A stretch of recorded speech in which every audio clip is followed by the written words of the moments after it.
Robert F. Kennedy, please open the fucking camps. Open them up and let me go in there. Let me go in and burn things. I need that. I fucking need it at this point. I cannot stand living in this world. It is driving me fucking crazy how stupid people can be. I understand now. I understand every time in a cartoon or in my life where someone just lost their shit at a group of people, fictional or real, who are online or in person, who just seem to be absolute morons. I get it now. I get it. Every day I wake up and I have to choose between lying in my bed for another hour or getting up and facing the world. And that usually means opening up the news with bated breath, finding that absolutely nothing has gotten better, and usually nothing's gotten worse either, because it can't get much worse than this. And then having to go find something to occupy myself with that doesn't involve my brain too much, that it starts thinking and then goes somewhere where it shouldn't be and gives me another panic attack. I am losing my fucking shit here. And I know that. And I'm saying that again and again because I want to make it clear that I'm not ignorant to that. I'm aware. You're not smart for saying that I've lost my mind. You're just an asshole. To those who say that. To the rest of you, thank you for not saying that, because it's not very nice to wake up and constantly hear people making fun of you for losing your mind. It doesn't make me feel better at all when that happens. This country, the United States of America, is run by absolute morons. It is occupied by absolute morons who vote the absolute morons into power. I will just say again, I'm honestly, at this point, I'm not even looking at the Republicans. The Republicans are just the embodiment of evil. They're the mafia, and they're actually smart. They're horrible people, but they're smart. And the fucking Democrats are incompetent. They are incompetent. You have Chuck Schumer, head of the Senate. This is like the senator that represents the Democratic Party, who is obviously more concerned about the fate of Israel than this country, because every fucking time Trump does something horrible, breaks some rule, Chuck Schumer's like, I'm gonna do something if you do that again, and then he never does something. So of course the Republicans don't pay him any mind, because he's a horrible leader. He betrayed his own people. He betrayed his people because the Democrats have the power to shut the government down, and they chose not to. Oh, because the courts are important. The courts aren't able to stop Trump because he just appeals their ruling to the Supreme Court, and the Supreme Court says, yes, Trump, you are so correct. Which, mind you, they can only do because Joe Biden and the Democrats in the Senate chose not to pack the court.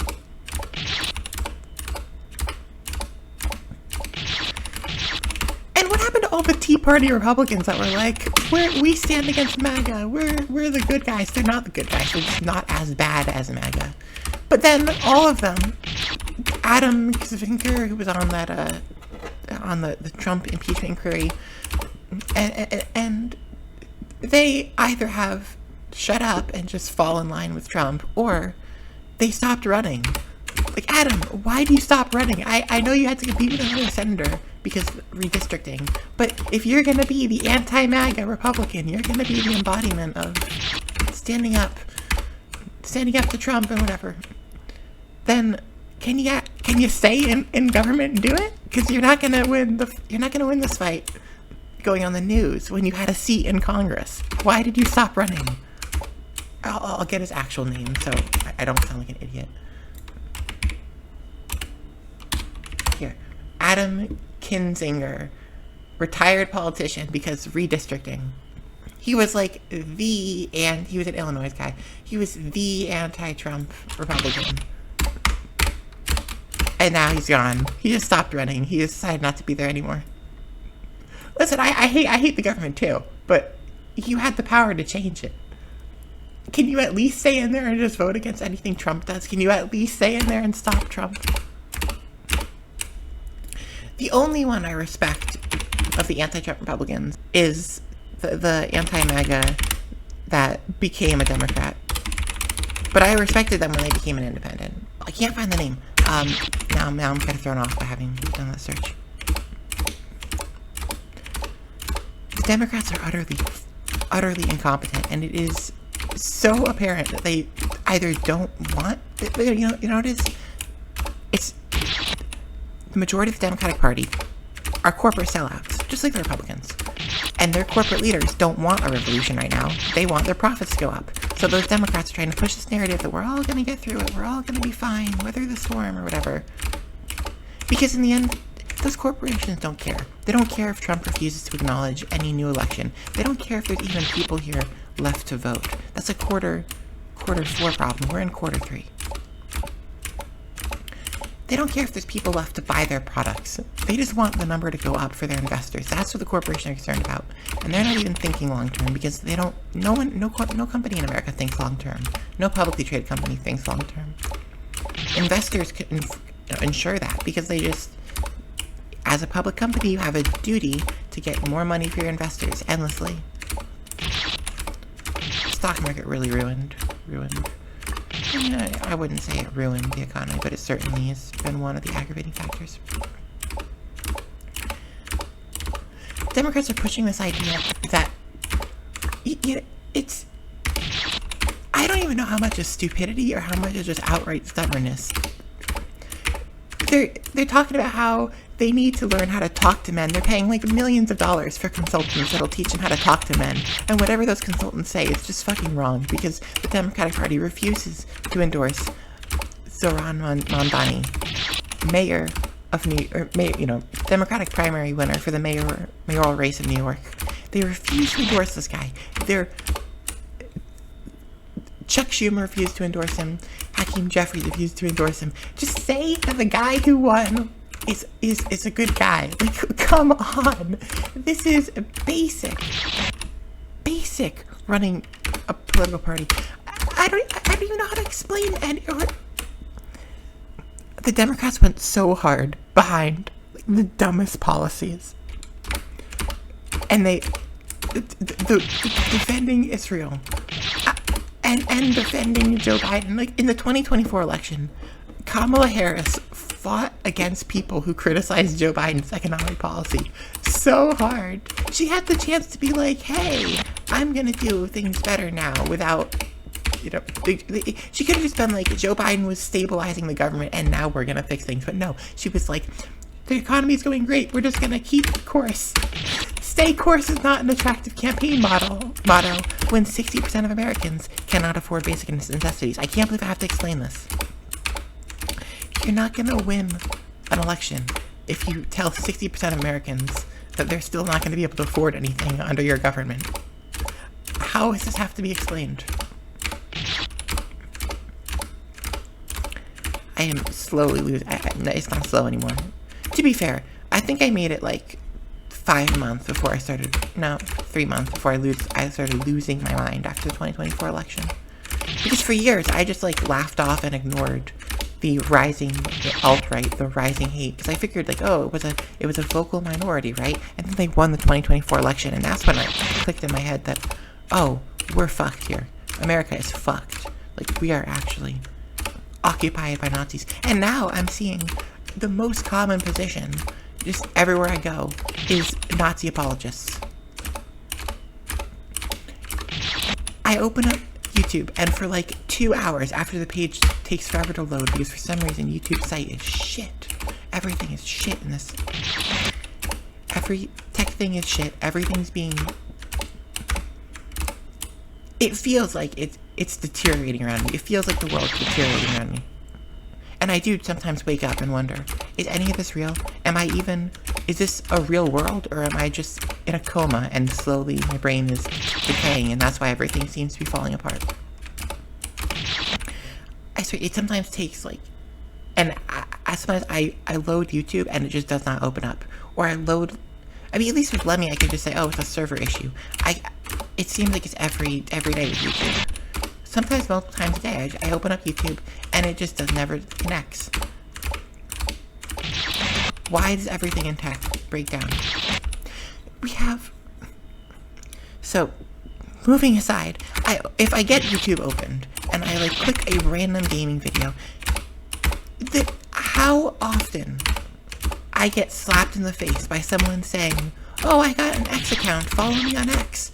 And the video was made in the last couple months. What the fuck do you mean? And I have to genuinely contend with this. People actually get offended when I tell them that they're Nazi apologists for having an X account.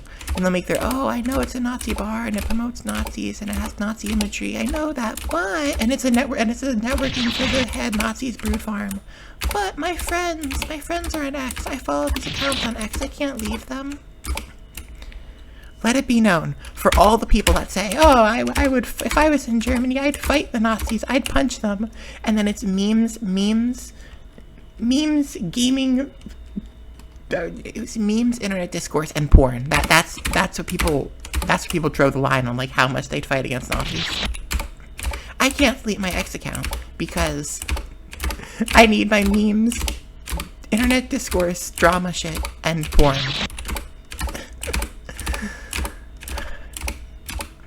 Kennedy, open up the camps, please. Let me go in there. I want nothing more than to start burning down fields of American crops in the summer. It's the perfect time. Open up the camps in August. Let me onto the farms, and I will just start burning shit, and it'll be so much fun. I need the feeling of burning shit. I swear to God, if this ends, if there's a future in this country, I'm gonna be a fucking serial killer, or you know what I'm probably gonna be is a lunatic shut away in a room, which like I currently am. It's what, you know, I'm gonna kill someone, or I'm gonna lose my fucking mind and just be cackling to myself endlessly in a dark room like I am right now. It's not really dark though. I have 2 lamps on. I cannot see people the same way again. I kind of figured that Nazis would be like the point where people would fight back. I thought I'd be a part of a revolution. In 2024, when I saw the election results, I figured that I'd be able to join in some revolution. I'd just be able to be some person throwing a brick or something. I don't need to be the leader. I don't need to be the head face that gets posted all over social media and then gets shot by police because dumbasses try snitching on people. Stop posting faces of protesters. Stop posting faces of mugshots. Stop posting that. Let people hide. Don't assist the police. No posting a meme that says, if you saw this guy, no you didn't. It's not cool. You are still spreading your mugshot. Anyways. And the cognitive dissonance, the juxtaposition of the world right now in people trying to pretend like shit is normal, and then just it slaps me in the face. They do something and it slaps me in the face. Like, you cannot, yeah, like they'll talk about ChatGPT, and it's like, oh yeah, the AI model that people are outsourcing their brain to. Oh yeah, I forgot about that shit. I can't even get 2 hours of my life without something popping up, and it drives me insane. It has driven me insane. You cannot escape when you're, this isn't a surprise. You can't escape when your country's falling into shit around you. You can't escape it. Of course you can't. Why would you be able to? It's the world around you. This isn't something happening in some faraway country. This isn't like the Israel-Gaza genocide in Gaza, on the, Gaza Strip. Sorry, the Gaza Strip. This isn't that, where you can just walk outside and you don't see Gaza. I walk outside and I see the American rise of the Fourth Reich. But honestly, calling it the Fourth Reich is an insult, because these men, as much as they preach about white supremacy, and I hate their bigotry shit, but they are incompetent. They talk about DEI and stopping black people and trans people and women, and how women shouldn't be leading, and say all their shit about the superiority of the white Christian race, and then they crash the economy. I don't believe in white supremacy, and I'm not going to support your white supremacy views anyways, but holy shit, if you're going to talk about white supremacy, can you at least bring us white competency? Can you bring us white people who can run a government? They say about the standard that the environment that black people grew up to during the civil rights movement was, they'd often say, parents would tell their kids of color, you have to be more capable than the most capable white person. You have to be twice as capable as the most capable white person. And holy fuck, I kind of think those twice as capable people of color who landed the position only because they were twice as capable as the most capable white person, I think they were keeping society together, because the moment that this government's pivoted against DEI, pivoted against black people and women in the workforce, they crashed the economy, and they still are putting out opinion pieces on why Gen Z and millennials aren't having kids. Holy shit. I feel like I shouldn't be saying this right now, because I don't want the Republicans to know this, but fellas, if you pass like 3 socialist policies, America will always remember that the white supremacists were the ones to get us universal daycare. I'm just saying, if the Republicans wanted to win, what they do right now is start passing some socialist policies. But they're so entrenched, America is so entrenched in this capitalist mindset, they can't even begin to think that maybe they should give people an incentive outside of just propaganda, like an actual financial and social system incentive to do the things that they want the American populace to do. You want people to have children? Okay, fund that. Like, you give them baby boxes. So Ron Mamdani is about to put forth the most pro-natalist policy that America has ever seen, and it doesn't even impact trans people or gay people. Incredible, I know. And it doesn't even mention Christianity. In fact, he's not Christian. But it also doesn't mention Islam, and he is Muslim, because it's not a religious-based policy. Can you believe that? Can you believe that? Christmas in a week, you can motivate people to have kids by removing the barriers to have kids. Why aren't people having kids, they ask, and then they refuse to ignore every single person that's screaming the reasons for the last, how many years has it been since Occupy Wall Street? Okay, go back further than that, because that was one movement. Americans are poor. We are the 99%, and we're poor as shit.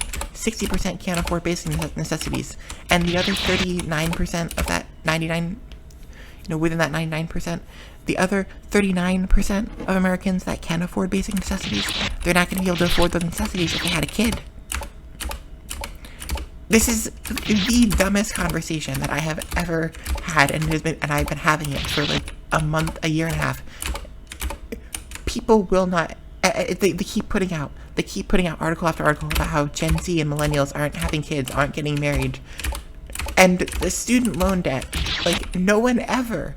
I get called an outlier. Here's the thing: I was villainized in real life. People around me repeatedly told me that I was, various derogatory terms, for saying that people shouldn't go to college. They laughed me off. They brushed me off. And now all those motherfuckers are $120,000 in student loan debt with a degree that's worth nothing. And people will still fucking argue, oh, well, we didn't know that at the time. Bitch, you for years told me that I was wrong for saying you shouldn't go to college. For saying that you shouldn't take out a student loan to go to college. And I'm aware the uneducated whatevers are the ones who vote for Trump, right? As if that makes, like, Kamala better. If you can appeal, you can win an election with uneducated people. Kamala Harris is just a shit candidate. I'm going to double down on that point. The longer this election goes on, the more angry I get at Kamala Harris. Sorry, the longer this presidential term goes on, the more angry I get at Harris's campaign. What did she fucking run on? $50,000 tax deduction for first-time small businesses. I think she was going to give a tax deduction for buying a home. And a couple $1,000 tax deduction for having a kid. If you can't afford things, tax deductions aren't incentives, because that's just reducing the amount of money you pay in taxes. That doesn't make the thing more affordable. That just rewards you for buying it. It's like a cash back bonus. Except again, it costs like $20,000 to have a baby in America. So no matter how many, okay, it costs $20,000 to have a baby at a hospital. So I guess what you should be running on is that people can have home births. Although the Republicans are going to criminalize being a midwife or whatever. But okay, to be fair, Kamala Harris wasn't pushing the criminalization of midwives. So maybe what she should have run on as her policy, in addition to the overwhelming force of the U.S. military, she should have run on the idea that you can get pregnant from some random guy, and then pop out a baby at home, and then register that baby with the state, and then you get a couple thousands of dollars. Oh, that's cool. You know what that reminds me of? When everyone in Rome was so poor, they were having kids to sell those kids into slavery. That's what that reminds me of. That sounds awesome. Cool. Listen, I know I'm jaded, and I know that I'm, like, toxic, and people don't want to be around me because I actually call you a Nazi if you're a Nazi supporter, and I don't accept porn memes or video game discourse as a reason to support Nazis. I know, I'm so harsh. I'm so mean. I'm such a bad person because I actually oppose Nazis, you know, as opposed to saying I oppose Nazis and then playing into them. Also, big tech. How the hell did big tech get this big? How did we let this happen? I mean, I kind of, admittedly, didn't care about big tech. Like, I kind of brushed it off, and maybe I really shouldn't have. But right now, like, the media is owned by a handful of major corporations, and we're seeing it in how they bias the news for Trump.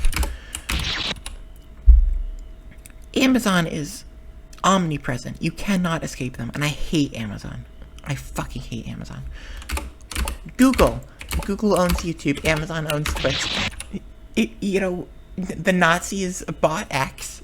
Where do you got Blue Sky, which is now just becoming another tech platform, which I don't have an account there.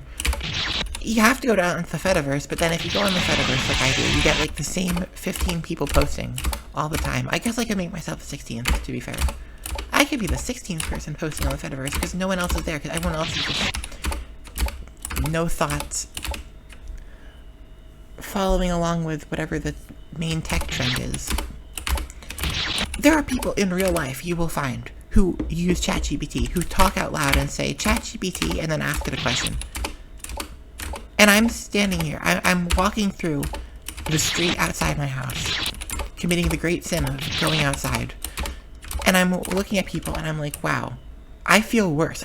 When I go outside, I feel worse about the world. So anyone who says, oh, just go outside and touch some grass, like they think they're so smart saying that phrase and, you know, copy-pasting their internet lingo to take a passing shot at me because you know that I'm an easy hit. I went outside. And every moment I'm outside, I wish that I brought my gun out and just could fucking shoot some people. They're idiots. This world is populated by idiots. You know, I shouldn't map out where the cameras are. I could probably get away with it if I did that. So, you know, maybe saying it out loud, like, maybe isn't the greatest idea. But it's fine. No one here knows my name anyways. I'm talking about my real life situation. Because, like, there are other people that live in the area that I live. First Amendment protection is doing real heavy lifting. Honestly, let the police come to my door. Let them come in and try to arrest me for my speech. Let me sue them. I get so much money and then I never have to worry about homelessness again. I could afford living in a motel for the rest of my life if I had that much money. Yippee.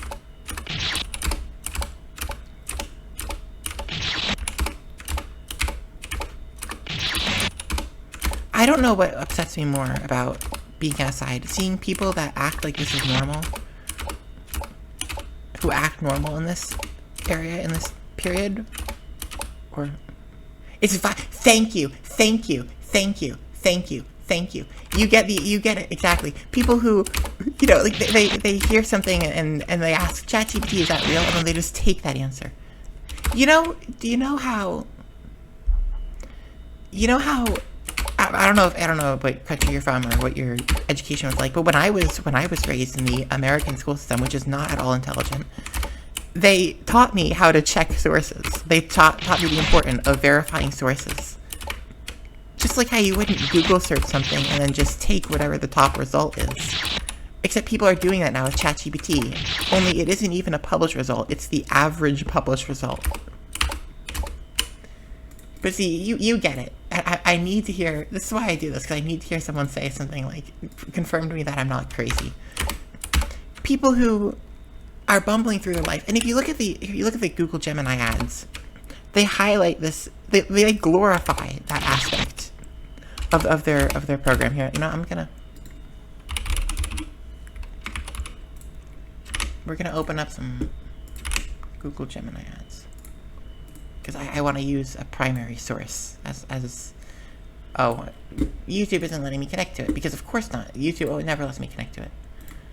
Right, okay. So no, I'm not going to do that, but, I mean, I'm sure you've seen the ads. maybe. You can look them up. They're, you know, they're videos on YouTube. So you get the idea that it's things like one of the clips, and I'm not even making this up. This is one I remember. It was a guy in some booth of some sort and saying, "ChatGPT, can you check my resume?" And ChatGPT goes, "That's a grocery list." Now I know that Google's probably trying to say, "Look, ChatGPT," or sorry, not ChatGPT, it was Gemini. Google Gemini, Google VO, whatever, you know. No, VO's the video at generating one. Google Gemini is smart enough that it can tell that it's a grocery list. But like, what is the intended use of this program? If this was pioneered as a program for people who are disabled, I would be all behind it. But it seems like right now, and what it's being used for, what I see it being used for in real life and in these ads, is by people who act like toddlers. It's like watching a children's show, but they're not clearly acting. Google Gemini, what do I do if someone calls me a stupid head? You're a grown woman. I don't know. You figure this out on your own. Why do you need the AI to tell you how to deal with basic emotional situations? I find this horrifying. Have you seen the movie WALL-E? It reminds me of WALL-E, and I know that's like such a, that's one of the cliche movies to point to. It's like Idiocracy, Don't Look Up, and WALL-E. You know, I'm gonna do it. I'm gonna point at all of those and say I feel like I live in Idiocracy. I feel like I live in Don't Look Up. Well, we all know the government's corrupt, and I feel like I'm watching the onset of WALL-E. Soon enough, people are going to be looking at the libraries, like how people looked at the racetrack there. Oh, wait, we have a running track? Oh, I didn't know we had an outdoor running track on the spaceship of WALL-E. It's going to be like that. Whoa, wait a second, we have printed information? So it's like ChatGPT, but on paper? Hey, book! Hey, book! How do I cancel dinner with my friends? Is it even, am I overreacting here? Am I alarmist? Because I see this happening regularly. I see people, including online. I mean, it was like 3 years ago I had the first personal experience with someone relying off ChatGPT, vibe living, as you say. And they posted sloppy GML code. It was nonsense. They posted nonsense code. It wasn't even GML, but they asked for Game Maker code in a server I was in, and they pinged me because I was the fella who goes out and helps people with their code, and I said, I'm not doing this. I thought that was the first time I've turned someone's request for code down, because I saw the ChatGPT and it broke something in me, and I was like, no, not doing this.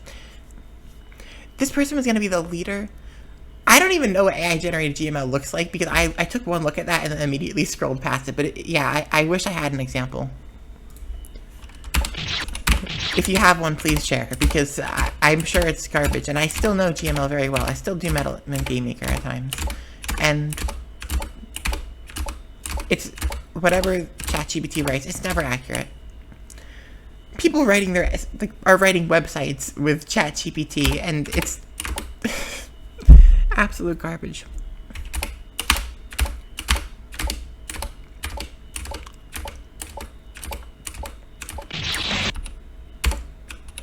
Actually, can you share that? I'd love to see the log of that.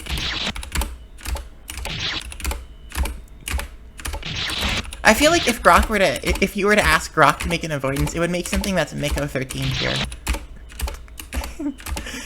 You ask Grok to make an avoidance, and it just gives you a slow barrage fight to Kanye West's Heil Hitler. Grok avoidance. Someone, you know what, I wouldn't even be upset if that was uploaded to Delphi. I feel like it would be I would defend that as social commentary. Do it. Go ahead, Miko. Do it. Make me defend your work. Just publish Grok avoidance, and it's set to Heil Hitler by Kanye West. Sorry, yay.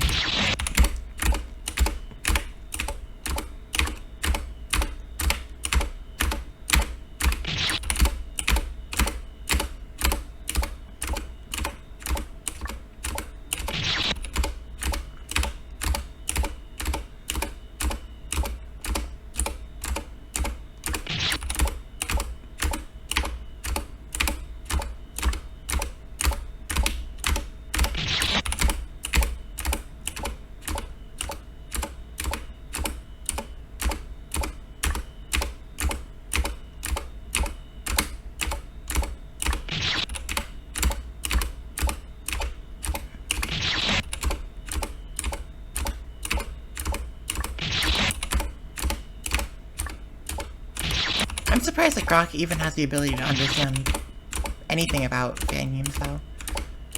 Like, I'd figure that since AI trained on publicly available data and 90% of fan game discourse, fan game interactions happen on Discord servers, kind of figure that it wouldn't really be able to. 90% of fan game conversations happen in private DMs or on Twitch streams or something else that any sort of AI program couldn't really scrape. I would think, but maybe not. Maybe we have some fan game person that's just talking constantly to ChatGPT about fan games, teaching it. No, don't form a parasocial relationship with a chatbot. You're giving away our secrets.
Right now, some top DNC official... Oh, okay, so I have to highlight how the DNC shot down the vice chair, David Hogg, right? That's his name.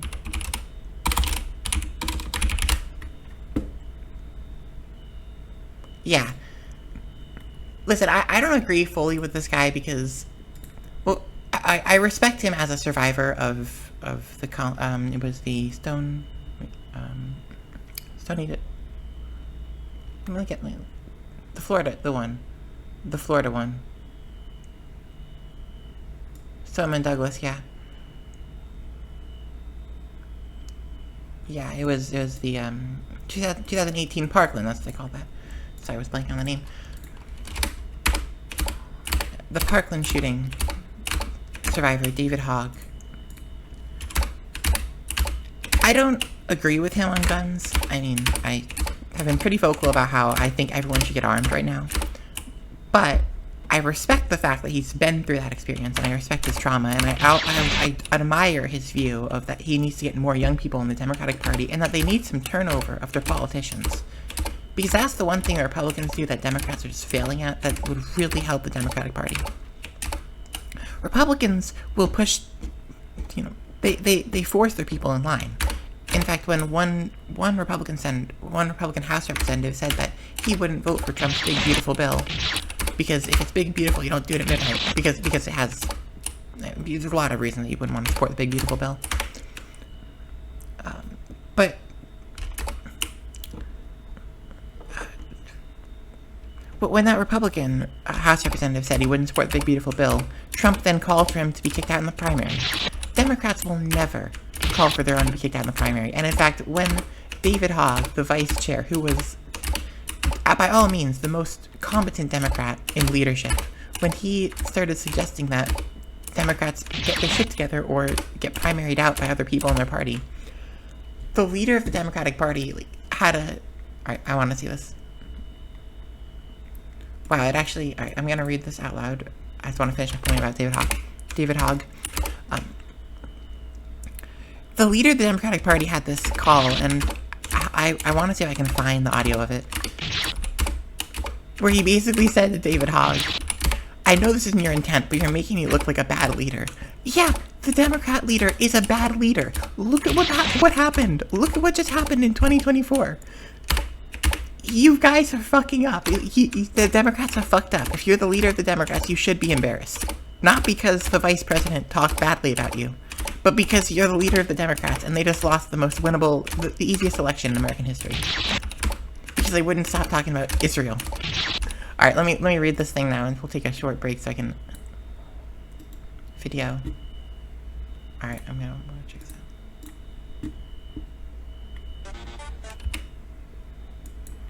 out. Okay. Let's... display capture.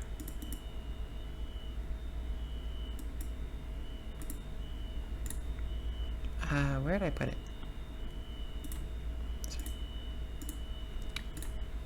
I pulled it up again. For an RNG-based avoidance game, you want a high-energy, fast-paced track to master the chaotic dodging and keep the player engaged. I'm actually impressed with this level of fan game knowledge. I recommend Megalovania by Toby Fox from Undertale. Its intense rhythm and iconic melody perfectly suit the frantic vibe of dodging random hazards, challenging memorable music, royalty-free versions. Like, this is the AI swap nonsense. You cannot find a royalty-free version of Megalovania on Newgrounds or OC Remix. It's one song. Although, I'm pretty sure Undertale music is openly licensed in some way. I mean, Toby Fox definitely has a pretty generous license, at least for non-profit uses. Which, again, the AI doesn't say. Import the audio file into GameMaker as a sound resource, SND Megalovania, if OBJ spawners, create event add. I mean, this would kind of work. Except they're not going to stop music, so. And you got here.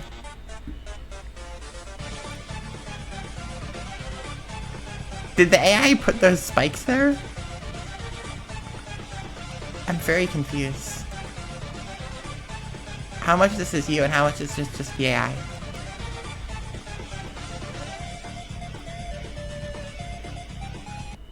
I love it. Libre Wolf based. Yes, yes indeed. Proud non-Firefox user. Oh, it's spawning some random 360 cherry at a killer block at random X and Y. Yeah, the spike. Epic. This is the future of avoidance right here. You know what I should do? I should move my chat up so when I do the... There we go. When I do the thing. Thank you. Thank you, AI. I mean, okay, so here's the thing with AI that always gets my blood boiling. $500 billion, $500 billion was sunk into this machine. Into this process, into these various AI programs. The AI industry has taken $500 billion of funding. And it produced a machine that sometimes gives you correct answers. The AI is so incompetent that I'm out here complimenting it for having even remotely correct code. Also, why would you set it in the audio play thing there? Why would you set the priority to 1? I always do 0, 0, and I just never use higher priority. My understanding of priority is it stops sound of a lower priority, so I don't think you'd want the script. You wouldn't want the background music to have a priority of 1, unless your sounds have a priority higher than 1. I think that works.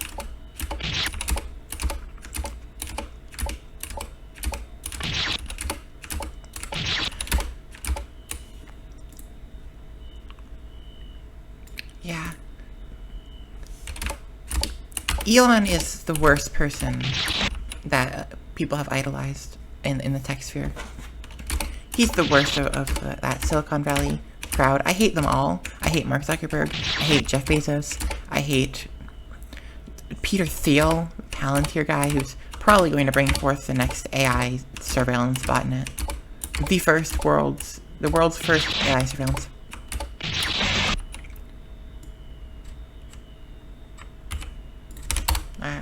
Grimes 3D model.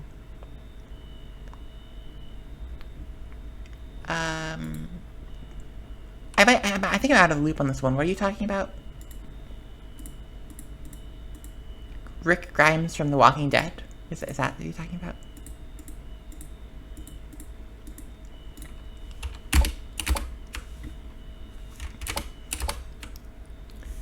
What? Grok has an anime girl?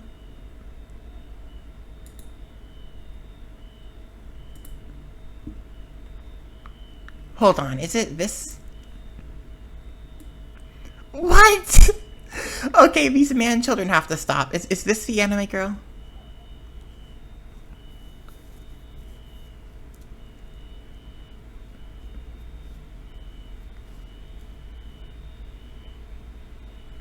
Okay.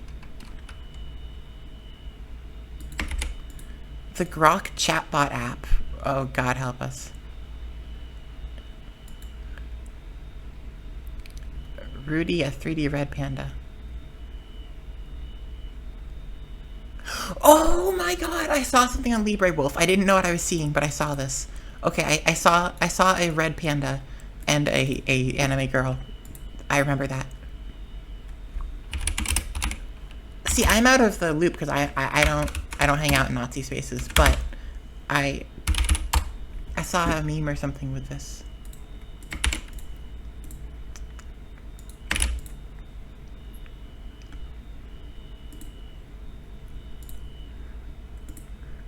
Oh my God, what the hell? Okay, see, this is the silver lining to living in this era of whatever the hell is going on here. See, I just, as a point of my morals, I don't have anything to do with X, and I actively like call out X users as Nazi apologists. However, I'm glad you sent me this because whatever the hell this is, I think it's gonna give me a little bit of my of temporary distraction from the pain. Okay,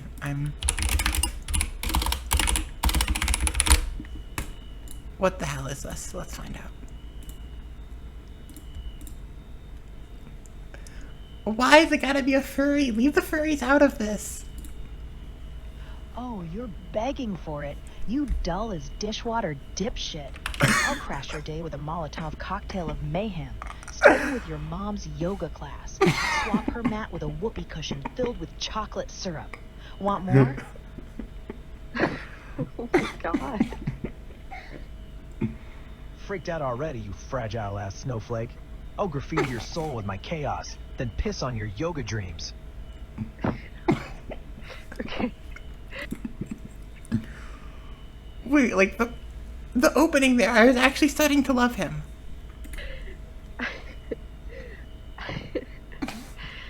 I was not prepared for that. You should come with a warning label. Warning label? I'm a walking fucking hazard, you spineless jellyfish. Want to see me hotwire a priest's car with dildos? Join me. Oh my God.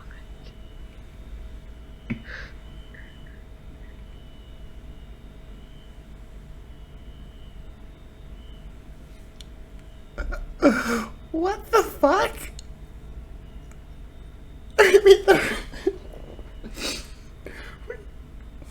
We made the rocks think for this. Yeah, we did. Also, I realized that I gotta hide the chat, the display, so I can show that. Oh, thank you. You made me laugh. You made me actually cry from laughter. What the fuck?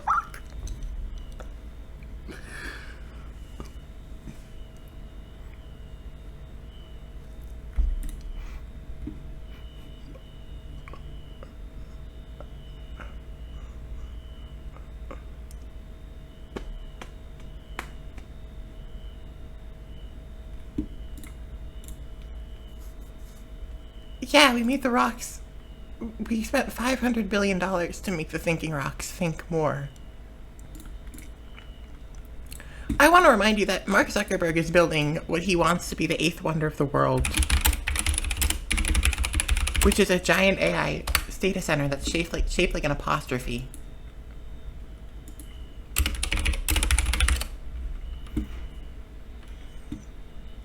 Let me find the picture where he projects it over Manhattan.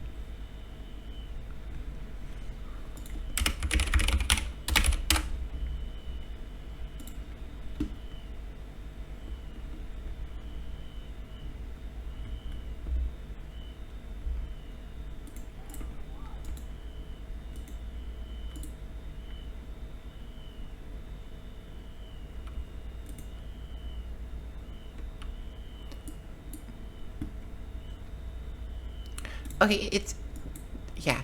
So I kind of misleading. It's not shaped like an apostrophe, but Mark Zuckerberg has projected the footprint, the electricity use of their supposed new data center plan. Also, oh my god, I just want to punch this guy in the face so bad.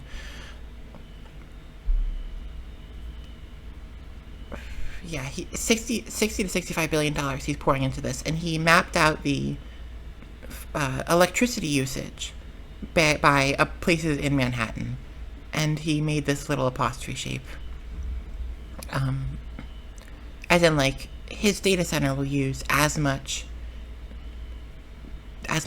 processing power as all the areas in purple. Although I think that's Central Park in the middle of that, so I don't know why he'd include Central Park there, but okay, sure. Central Park has lights, so like they use some electricity, but I don't know why you'd include a park as part of your is he like, I guess he wants to say more electricity usage is better, so he's like using that to boost his stats. I would think you just like fill in some of these little divots in the bottom and take out Central Park, but that's because I think electricity use has to be justified, and therefore less for the same task is better.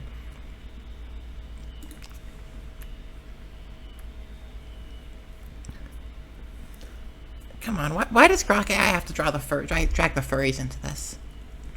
Can you leave one thing for the woke leftists? I will say, the Red Panda reminded me a lot of a character that I've started drawing some little furry comics, and I made a character that is also kind of destructive. They're a dog, but you know, I was like feeling a little bit of attachment at the start. Oh god, what's the Emu Project? How have I not? I've been watching the White House. I have not been watching Elon Musk. What is Elon Musk's Emu Project? What does that even mean?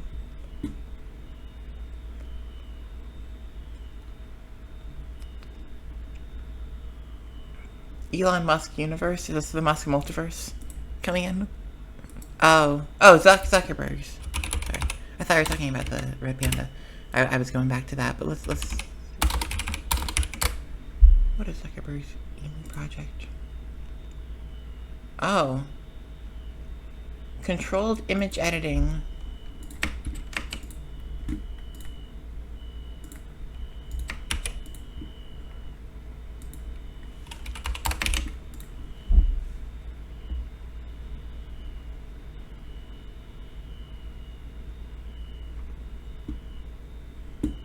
Yeah.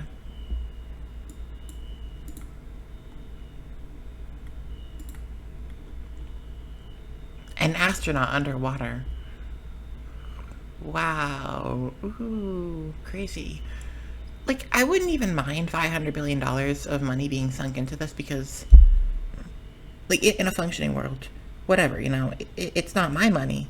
However, it does piss me off when I think of people who are struggling to afford basic necessities, like, you know, 60% of America, the wealthiest nation on earth, and they're pouring $500 billion into being able to generate a picture of an astronaut underwater.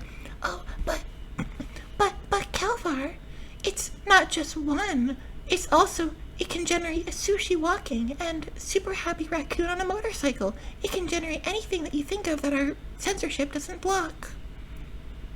Look, we generated fake people so we can have social media be even more fake. Now you'll have fake people that are using AI-generated picture instead of fake people that are highly curating their own life. Can't you see? This is the future of tech. What are you linking? Oh, I can't open up YouTube. It's not working for some reason right now. Because for some reason, YouTube decided that it won't let my IP address connect to their servers anymore. It's because I'm using a VPN. Probably. But I can't disconnect that now because then I'll drop a stream. I don't want to do that.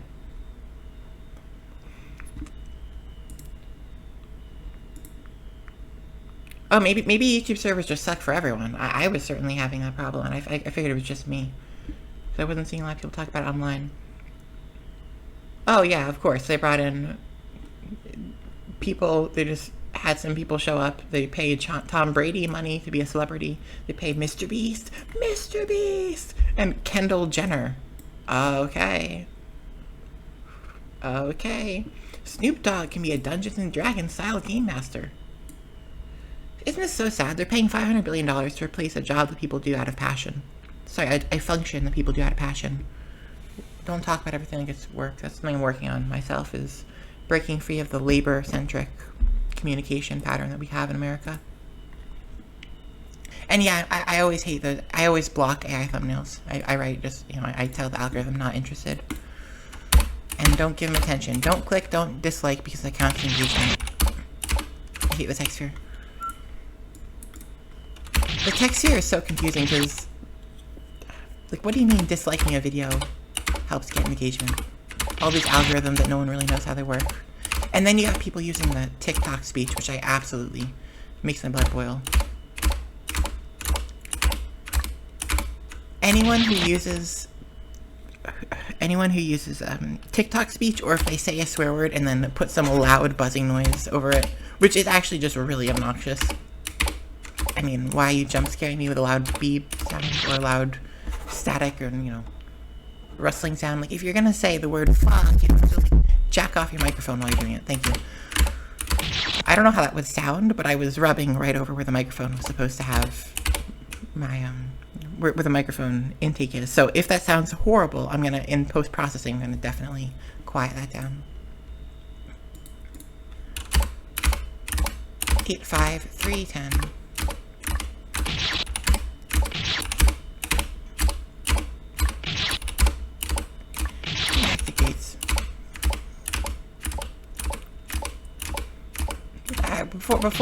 Before I had someone chime in and give me something interesting to talk about that isn't just the same explosions happening at the White House. Metaphorical. I wish there were real explosions happening at the White House, if there aren't. I'd take some real explosion at the White House.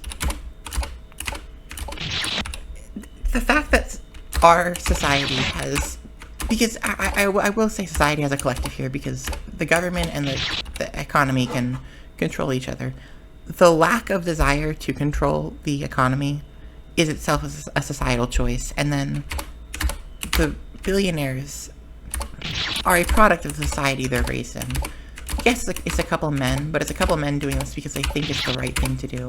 They're trying to make AI a god. They're trying to make a god with AI. And I guess effectively they have made a god with AI, because if enough people worship something, it does become a god. It sounded like something, yeah.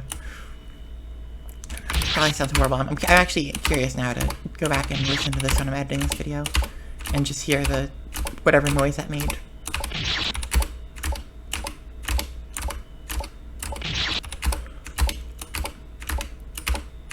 They've paid, these billionaires have sunk $500 billion, $500 billion, at a time where we have homeless people on the street, people in the foster care system.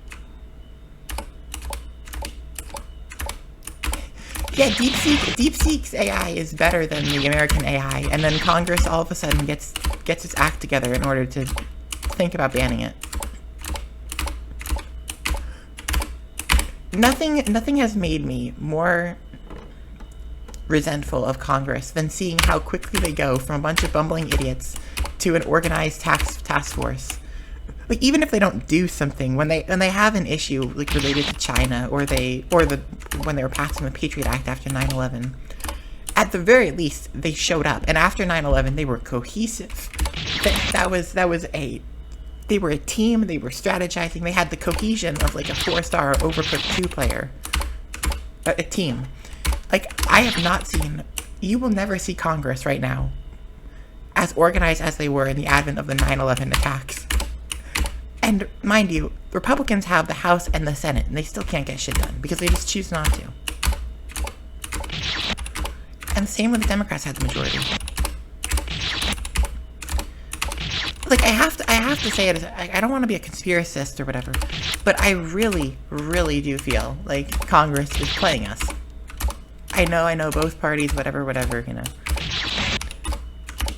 The Republicans are infinitely worse morally than the Democrats, but I really do feel like they're working hand in hand.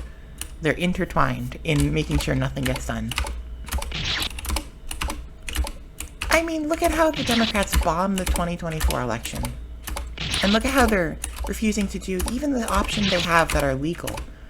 The Democrats right now are just trying to cool everyone's fire. That's what Democrats are doing. They're like, listen, we're all going to get through it together, except for the people that won't. And if we all stand together and we hold hands and we say, Trump, no stealing the 2026 midterms, we'll be able to fix this. It really feels like the Democrats are there just as a prop to say, to convince leftists and liberals not to revolt. I almost wish that the Democrats, you know, were all... I wish that the Democrats were all just disappeared. Because if it was just Republicans in Congress, they wouldn't be any more powerful. And at least then, people might panic. Everyone's here talking about how to stay calm in 2025. I want to talk about how we save 2025. How do we save people? Because people are getting hauled off to the death camps. And the main message in the media seems to be about wellness and therapy and deep breathing. No, don't be focusing on deep breathing skills when we got fascists in the government. And I don't know why more people aren't screaming this. I'm saying what I believe in, at least. I'm being the change I wish to see. But people treat it like being calm is the ultimate purpose. I mean, listen, if you believe in Buddhism and you think that no matter what happens in the world, you should find inner peace, and that's all that matters, that's you. But don't be out here claiming that's like some superior worldview. I don't think it's superior to be gardening and reading books when there's Nazis hauling people off to Alligator Auschwitz in Florida. After they were hauling people off to the El Salvador Terrorism Center, CSOT, Center for Terrorism, a place where they openly proclaim that anyone who goes in will never come out. Is it because work will set them free? Is that why?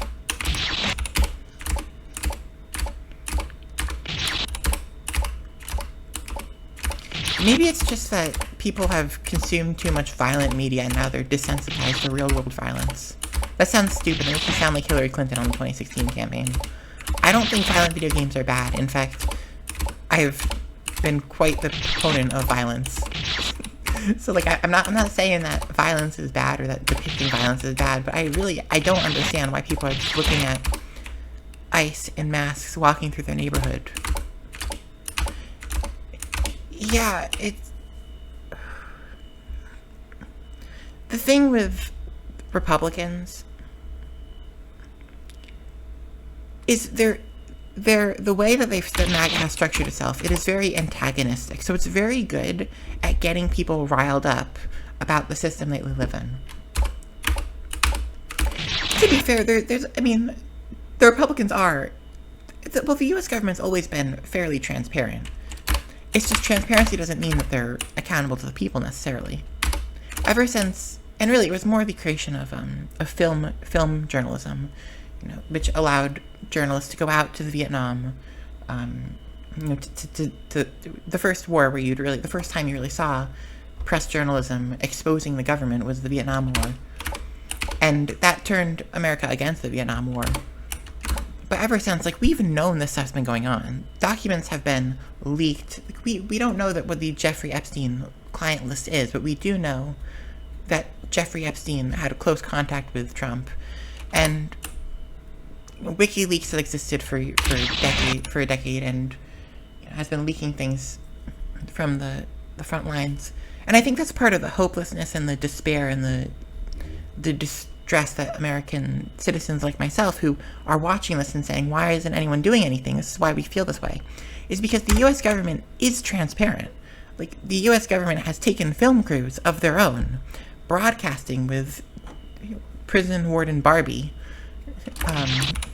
Kristi Noem, outside Alligator Auschwitz, filming, and outside the detention centers, filming immigrants and detainees stacked up on bunk beds, like luggage. So it's not that, like, we don't know what's going on in the Middle East, or we don't know what's going on in Palestine. It's that the U.S. government looks us in the eye, especially the Democrats, who seem to have no respect for their voters. They look us in the eye and they say, we're going to do this. We're still going to do it.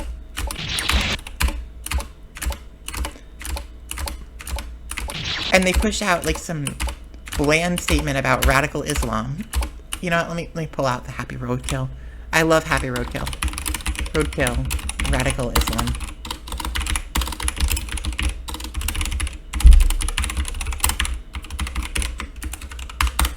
Happy Roadkill is the reason I got into drawing furries.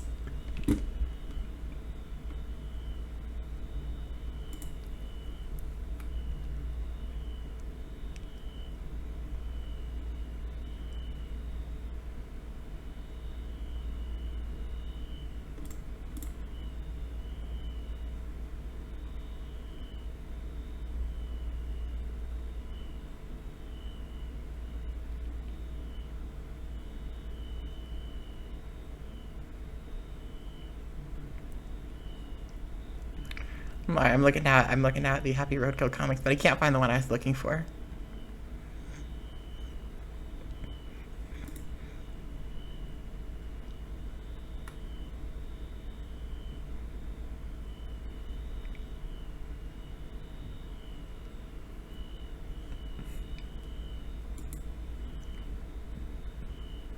Sharing this Happy Roadkill comic. If I can grab my...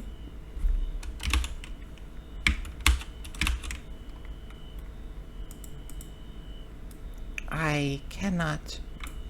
Shoot.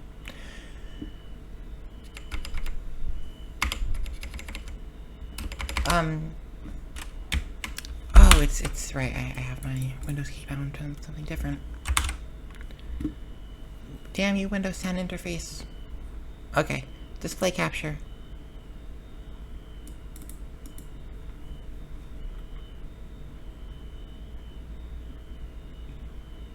I love Happy Roadkill. I'm just saying that.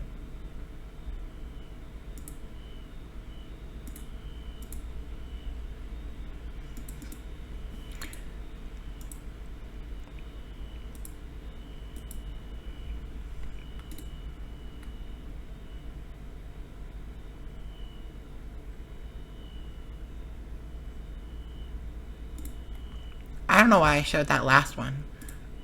This one's the best on the Know Your Meme page. Is that I can pull up here?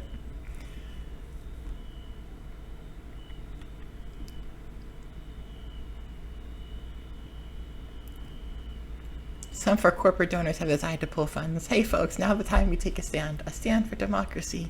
American flag emojis, fireworks, liberty statue.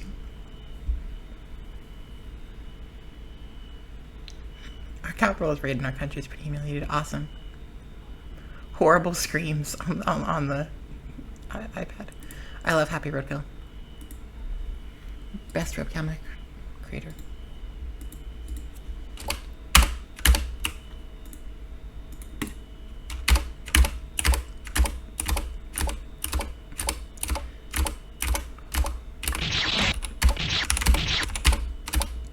$500 billion of funding, and it gets put into making AI slop that floods the internet and a red panda that acts just erratic.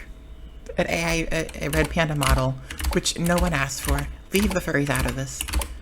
But so it's like, this is what we get. This is what 2025 is. It's billions of dollars being thrown, burned in whatever stupid performative act that some socially inept nerd thinks of in their Silicon Valley high-rise apartment.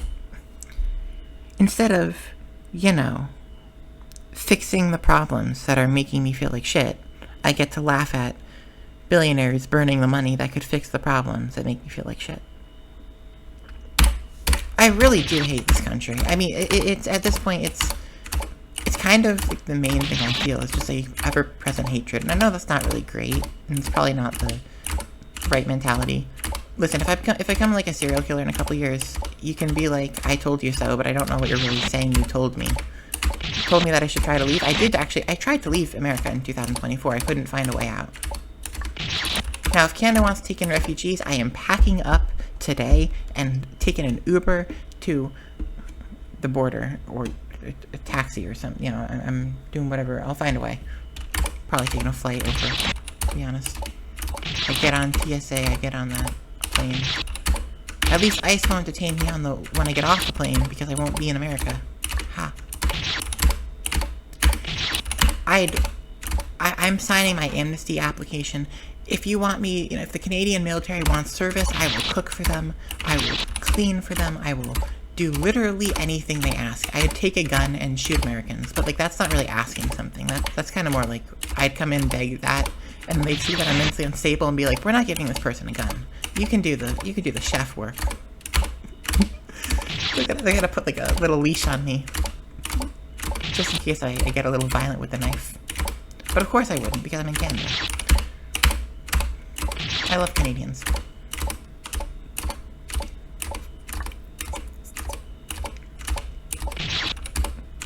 And then, I mean, Canada, realistically, if you're a part of any party that isn't the Conservative Party, you should want American refugees coming in.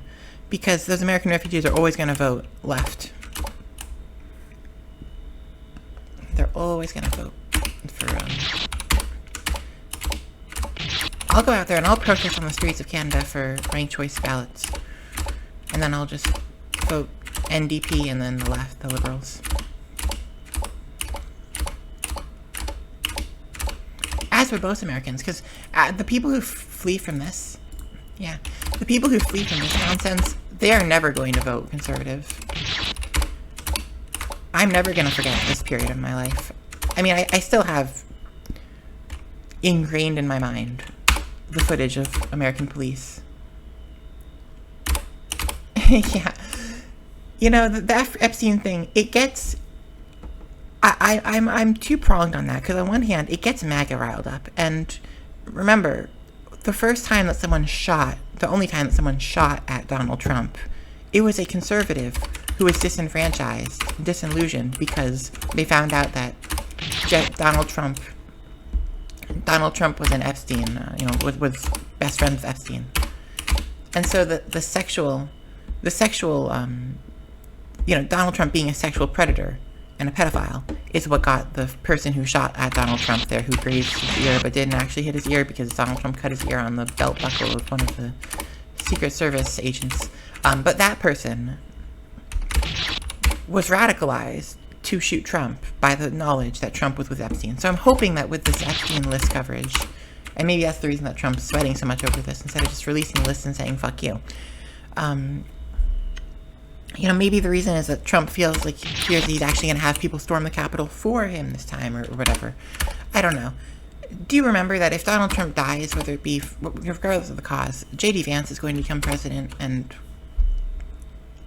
is that better? Is that worse? I don't know. I feel like that's going to lead us more towards the Handmaid's Tale path than the pure incompetency path. And I actually would kind of prefer that the stock market be plummeting over having the Handmaid's Tale. In fact, I think the stock market plummeting is actually good for everyone in America right now, because it gives the government a fire to put out, as opposed to just beating down queer people more.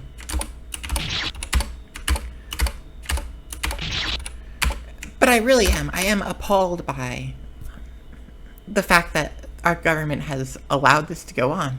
Like, it's not even a conspiracy theory at this point. Everyone knows it's true that our politicians are defending a wealthy Hollywood pedophile.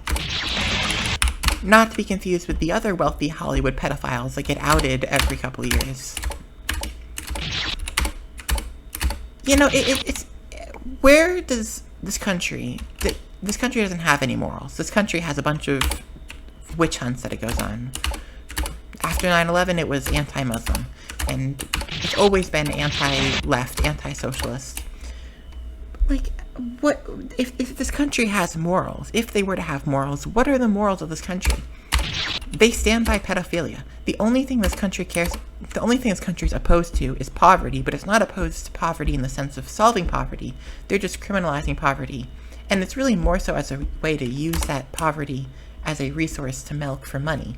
So it's more like America exploits poverty. America's not opposed to poverty or pedophilia or murder. They're opposed to class consciousness, and everything else is just a resource for them to exploit.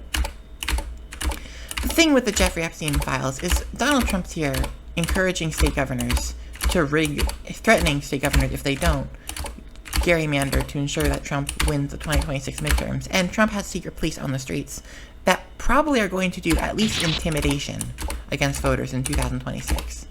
Also, Trump is rounding up people and deporting them. So this is the thing I keep on saying to all those who say, oh, in 2026 we can fix this, we just have to hold out. What I say to them is, first off, I don't think we're going to have a very good country in 2026 if things continue at this rate. Like, you need to be rioting now. I agree that 2026, the midterm, is going to be important, but we need to be fighting to make sure that the government fears us up until that point. Second, the 2026 midterms,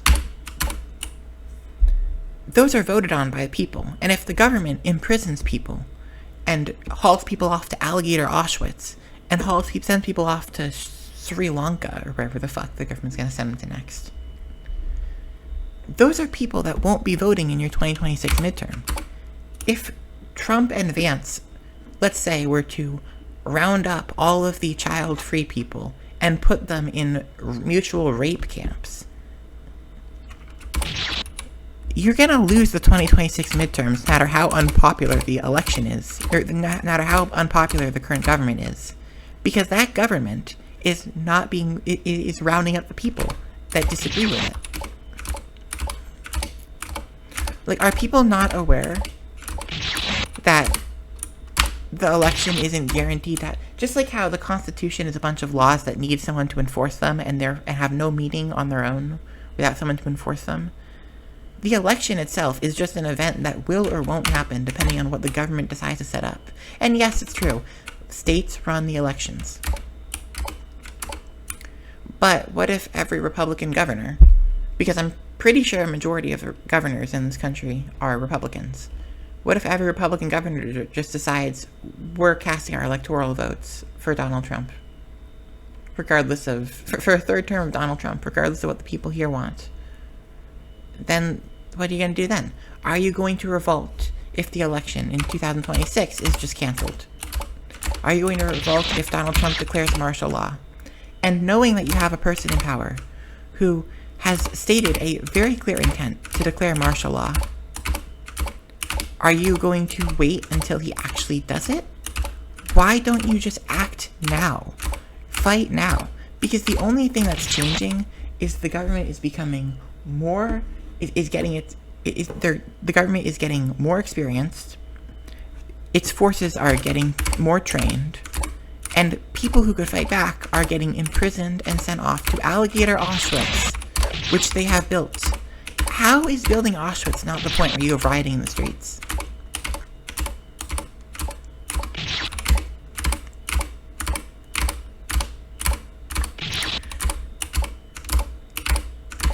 See, I don't know how anyone can ever interact with any people again, any societies again, after you see how easily this society would cave to Nazism. Like, even if I went to another country, if I haven't seen them fight back against Nazism, how do you know they are going to fight back against Nazism?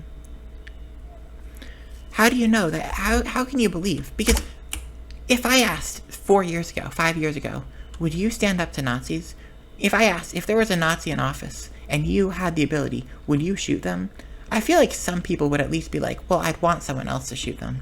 But now I'm seeing Nazis take over every aspect of our life. And people not only are clinging to Nazi-run platforms and Nazi-run spaces like X, but they're also preaching calm and peace and talking about how they're gonna go on a vacation for the next 4 years. Okay, when you're taking your 4-year cruise around the world, people like me who don't have the money for a 4-year cruise, because not every single person in America has $120,000 saved up in their bank account. I know it's a shocker. Some of us don't have more than $2,000 in the bank account. So I'm not going on any vacation for 4 years. But the rest of us are going to die. I don't think there's...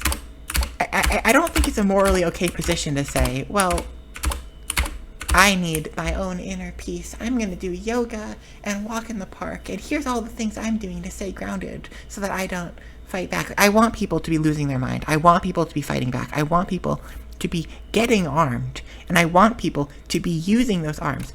I would actually prefer random shooting over this. Because right now, and here's why I'm saying this. Right now, ICE is attacking us. The police are armed and violent against us. Ever since I saw the police shoot journalists at the Black Lives Matter protest in 2018, I have never been the same, because it was apparent to me then, and it is hitting me hard now, because it's not changing on its own. I'm realizing that now. We are in a war. This country is in a war. It's just the majority of Americans didn't think that we're in a war. You know what that does? If you sit around insisting that it's a peaceful occupation, that makes you vulnerable and that makes you exploitable.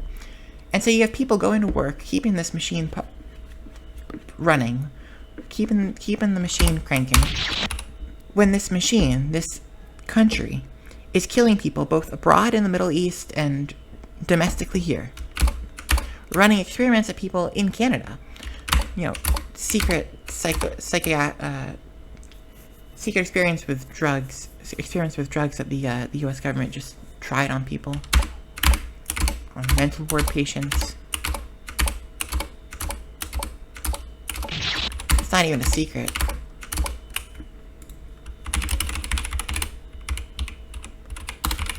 Let me find a source on it. It's called Project MKUltra. The CIA did on people in America and Canada. And of course, wars in the Middle East have been going on for the last decade and a half, 2 decades. He got the FOIA mind control experiment document. I'll pull up the Internet Archive. Making that in mind. I'm just gonna send this in the chat. I'm not gonna read it.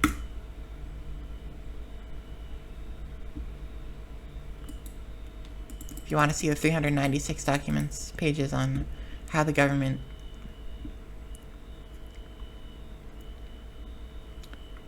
unwitting subjects were just experimented on en masse.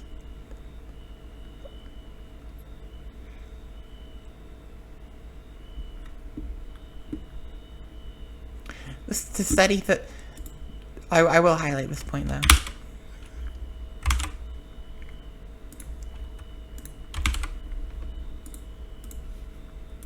I just flipped to a random page here.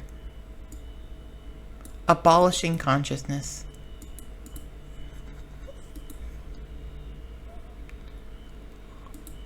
And it's just that page after page of how the CIA blatantly, unapologetically experimented on people. Unethically. They use LSD for it too, which I've tried LSD and it is an experiment. But I tried LSD on myself, not on an unwilling person. That's the difference. Also, I microdosed and wasn't trying to abolish my own consciousness, whatever the fuck that means. Crazy, I know.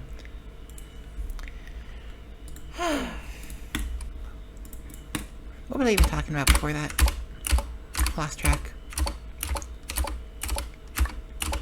Somewhere far off in the future, if we survive this period, I'd like to believe that these videos will be a testament to the time. That my ramblings into a microphone for hours will at least be something to document this period by.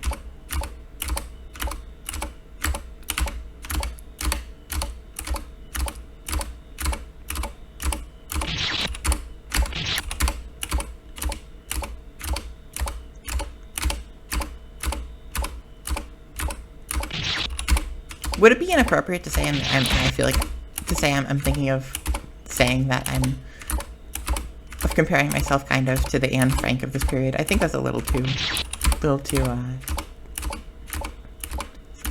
self-important, you know.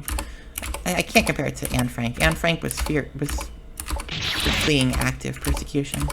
I'm fleeing random persecution. I'm afraid of the police randomly deciding to raid my house.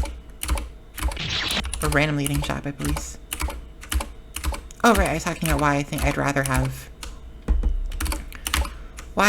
people shooting people randomly the country full time. It really, you know, it's explaining a lot about people. It's teaching me a lot of things about people that I think I rather would not have known. But I do know them, so now I gotta come to terms with that. I'd like it if people would stop focusing on this staying grounded mentality. First off, I think the psychiatric industry, how they treat patients is horrible. 1. 2, what they're doing is they're keeping people numb. Those medications are designed to make you not feel intense emotions. They're not designed to make you feel what's appropriate for the time period. They're designed to numb you down. And if you have excessive anxiety in calm times, maybe that's appropriate. That's a decision I think everyone can make for themselves. I'm not, you know, your body, your choice. Give us back abortion. But if you're in a period that should make you feel tense, and you take anxiety medication and antidepressants that numb your emotions down, aren't you just... What's the difference between that and just shutting yourself in your room and, you know, let's say, playing video games all day or smoking drugs all day? Well, actually, I'd rather people be doing illegal drugs, because at least then they aren't usable by the system. Because what you have here is you have people who are taking these anti-anxiety drugs, they're taking these antidepressants so that they feel numb, but are still capable of going to work. And then they go to work and they keep this machine going. It's like they've tied a blindfold around themselves, or more like a muffler around themselves. They can't hear the screams as much because the screams are making them panic. And when they're panicked, they can't keep the machine running. But the machine is killing people. I don't want them to make the machine running. I would rather have people. And I wish I had, like, people to be an influence on. I wish I had people to mentor in this mentality. I guess I do online. I'd rather have people smoking drugs. I'd rather have people smoking weed. I'd rather have you be a weed-smoking video game stoner. Like, whatever the stereotype is of a person who has failed in capitalism. Although, you know what? I want to take a tangent here. Because the depiction of someone who's like a rebel and a failure of capitalism, when I think of that, I think of like a few things. I think of teens hanging out at a skate park or at a mall. I think of people who are failing school, and they play the guitar, they play an instrument, they're in a rock band. You know, those are the stereotypes you see in cartoons. Or someone who's smoking weed and plays video games. But so, like, how do we call any of those failures? How do we call any of that a failure? Making music makes you a failure? The standard of capitalism has taught us that you must attribute your success. You must subscribe to an external system of some sort, a trade school, a college, a high school transcript, an extracurricular activity.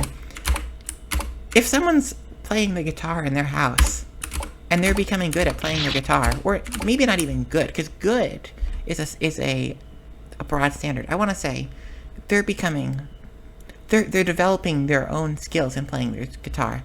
Someone like that, how can we call them a failure? Even if they are getting, you know, red marker F's circled on every document they submit in their school system. If they're playing music and enjoying it, god damn, I love that person. I love them immediately. I want nothing but the best for them. Yeah, maybe that guy's smoking weed and playing video games all day. But if they're a decent person, if they'd be kind to a child, kind to some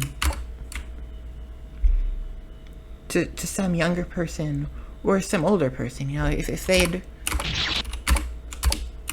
they'd let their little sibling come on and show their little sibling how to play, let their little sibling watch them play video games for a couple hours just staring at the screen, happy to be spending time, how is that person a failure? Or maybe they are just truly alone. Maybe they just smoke weed and watch porn and play video games and drink and eat food and whatever in their room. But you know what they're not doing? They're not making the botnet that's going to be surveying us all in the year 2026. Or maybe before. There's so much worse that you can, even to just do nothing in this world. I can't call someone a failure for quote-unquote doing nothing at a time where we have people, prominent figures who are praised for destroying the systems they're in. Silicon Valley with their move fast and break things mentality. Those are the people who failed. If you're nice to even one person, if you're, forget nice, if you're a positive influence on the world in even one way, you're not a failure. The only thing I'd say is you could be a positive influence in 2 or 5 or 10 different ways. You can just continue adding things that you do that make the world a better place. Instead of, but you know, I'm not going to call anyone a failure. I'm not going to use that word, the loaded, judgmental language, when that word is overwhelmingly used to describe people who don't subscribe to a system that is, in every aspect, evil. The capitalism in our country is evil. This is the system that tells people that you should treat kidney dialysis patients like Taco Bell customers. Just get them in, get them out. You know? Mortality rates be damned. This is the mentality of denying 90% or 99% of patient claims with an AI because it's technically not against the law to deny people randomly based on AI. It's only against the law to deny people without a reason. And your reason can maybe be that the AI said so. We don't know if that's a valid reason, but the courts haven't said that it isn't a valid reason, and therefore United Healthcare is going to do it. This is the country that demonizes a man, or maybe a man. We don't know who did it, because I don't think it's Luigi. But they demonize the shooter of Brian Thompson after giving, and then give Brian Thompson himself, a man who is responsible for hundreds of thousands of deaths. They give him obituaries saying that he was a father to his kids. His kids are gonna miss him. He was a farmer, and then he became an executive, and that makes him the greatest American on earth because he went from farmer to greedy corporate conglomerate cesspit. And it's abundantly clear the more that I talk that the problem isn't Trump, and the problem isn't the Republican Party, and the problem isn't even Silicon Valley. There's something profoundly immoral about this country. It's the culture of I got mine, fuck you. You know? Where now you even have people to their own children saying, fuck you, I've got mine. I'm going cruising. You know, suck it on your student loans. The student loans, which, mind you, those parents coerce their kids into getting. It's crazy how I look at this, and I look at this world and I'm like, wow, as much trauma as I have from my Catholic upbringing, I think not being encouraged to go to college was the greatest thing that ever happened. No, that's not true. I was never going to go to college because I had access to the internet, and I could see millennials complaining about student loan debt. If I was a millennial, if people weren't talking about student loan debt, maybe I would have gotten coerced into college, taking on debt. Because for me, it wouldn't have been paid for. Because, believe it or not, my family didn't have $120,000 to burn. I know, crazy, truly unbelievable.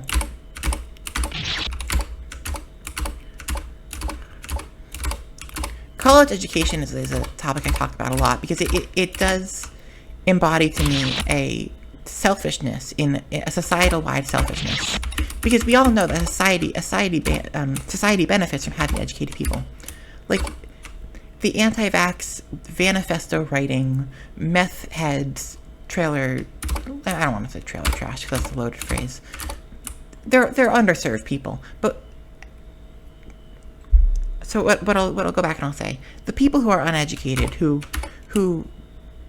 barely know how to read, who don't have media literacy, those are the people that are vulnerable to propaganda. And they're also less useful for society for the economy aspect. Like, if someone whose main achievement in life is writing a bunch of manifestos and coming up with elaborate conspiracy theory hoaxes on how the Jews and the Democrats are trying to indoctrinate you with microchips and turn you into Satan or whatever the hell, is profoundly less useful to a society than someone who is, say, a scientist or a construction worker, or, a construction worker is different as trade school, but like a scientist or just an educated person who can use their education to be a better citizen. So, like, society benefits from having educated people. I'm not going to doubt you on that point. And I think that's when I say you shouldn't go to college, you shouldn't take out $120,000 of debt to be educated. People then say, well, do you want a bunch of MAGA Trump supporters? Do you want a bunch of uneducated folk to be, riling up lynch mobs? And I'm like, no, I don't want that. But I think education is a societal investment. And I say the same about having kids, by the way. It's treated like a personal endeavor. They treat college like it's a luxury, in that it costs $120,000 and you're expected to take that debt on personally. And they've specifically passed laws so that you can't give up student loan debt in bankruptcy. If you declare bankruptcy to get rid of your student loan debt, it doesn't go away. It stays. You can't get rid of it. It's stuck on you as a person. And so many students, or at least the student loan debt industry, was so afraid of the possibility of people killing themselves, students killing themselves to get away from student loan debt, that they made it so that parents now will co-sign loans. So if the student shoots himself in the face, or gets shot by someone else, if there's like a bombing at the university, the parents now have to take on the $120,000 of student loan debt.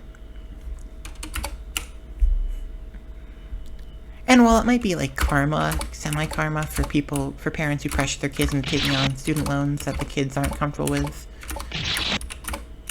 imagine you're a parent and you say to your kid, I don't think you should take on $120,000 of student loan debt for a degree right now. And the kid says, I want to do it anyways. And they get their guidance staff at school, their counselors, their college-bound guidance people, and they get you into guilt trip the parent into co-signing this loan for $120,000. Because how can you say no? How can you turn your kid down? How can you deny your kid this chance, this opportunity?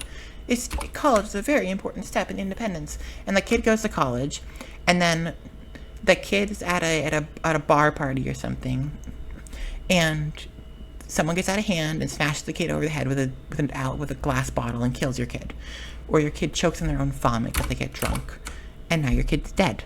But they have $60,000 because 2 years tuition. I'm saying they died halfway through. $60,000 of student loans, which are now no longer paused, no longer frozen. They're now accruing interest because the kid's no longer in school because the kid's dead. Your son is, your daughter, your child is dead.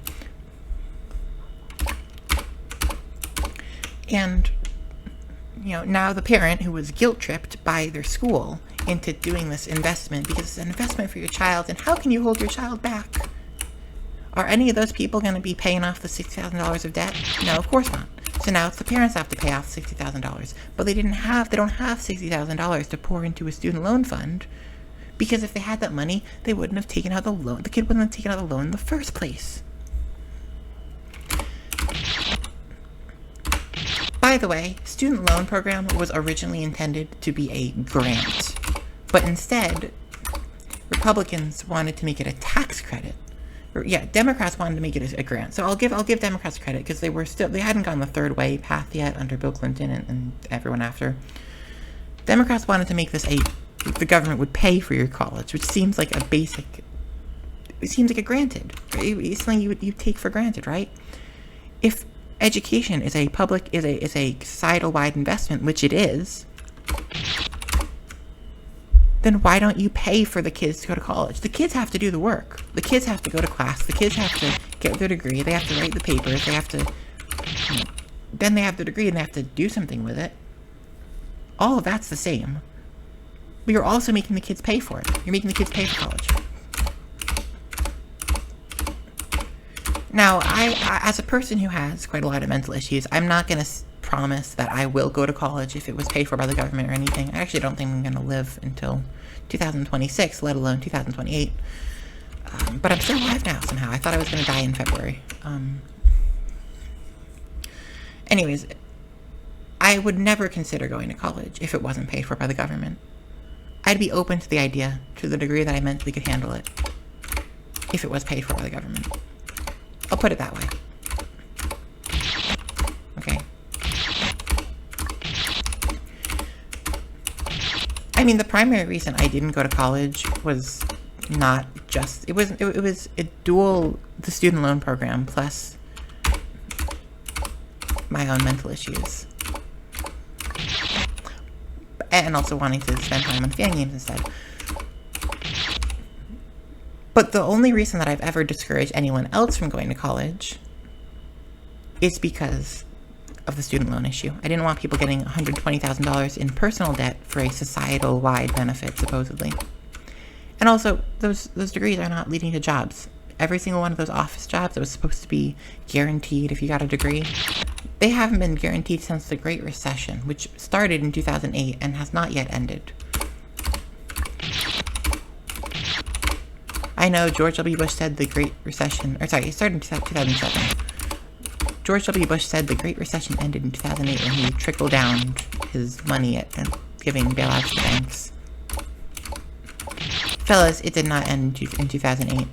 No one's been getting promotions. Jobs have not been trying to keep employees. They've been treating employees like shit because they know, rightfully so, that employees, not rightfully so, but accurately so, they know that employees are lucky to even have a job in this economy. The thing is, that mentality always pissed me off because, like, universal basic income, if there aren't jobs, if you're saying people should be, if people are fighting to have a job to do, that makes it seem like there's no jobs. Like, it seems unintuitive to be fighting for a job when the idea of a job is that it's something that has to get done. Right? The language for job is coded as something to describe labor, something of necessity.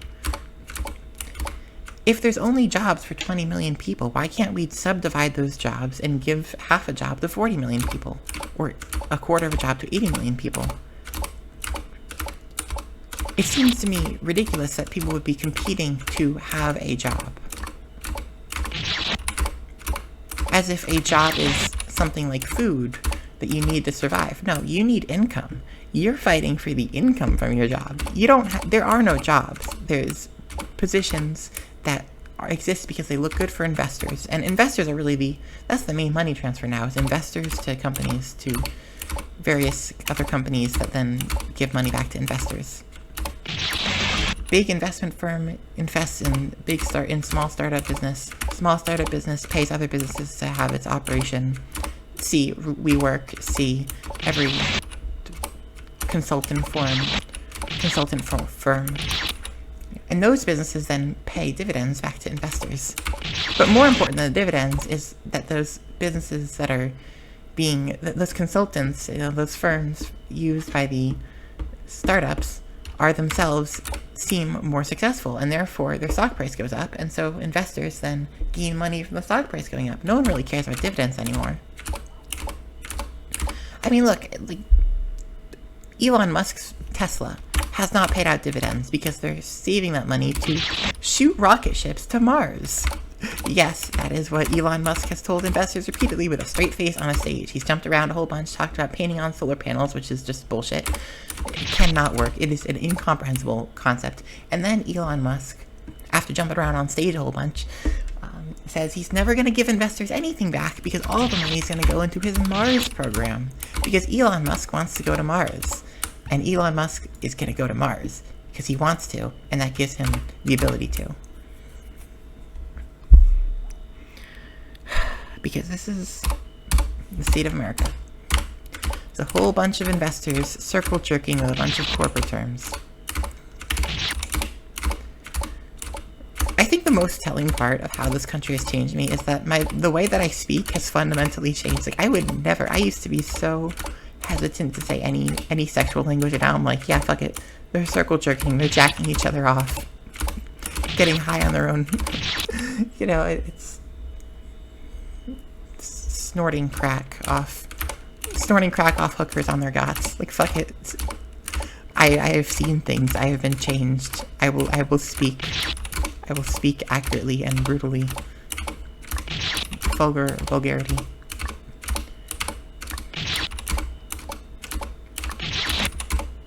I don't agree with people like, I don't agree with the mentality that you should try to stay proper or whatever. We're not winning that way. You don't win by going high as the Democrats do.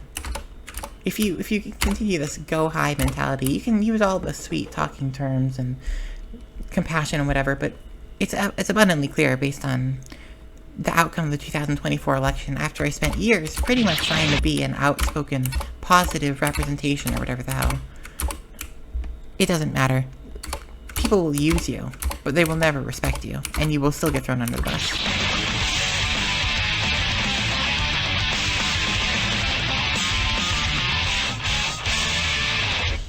So yeah, I'm gonna be a little blunt.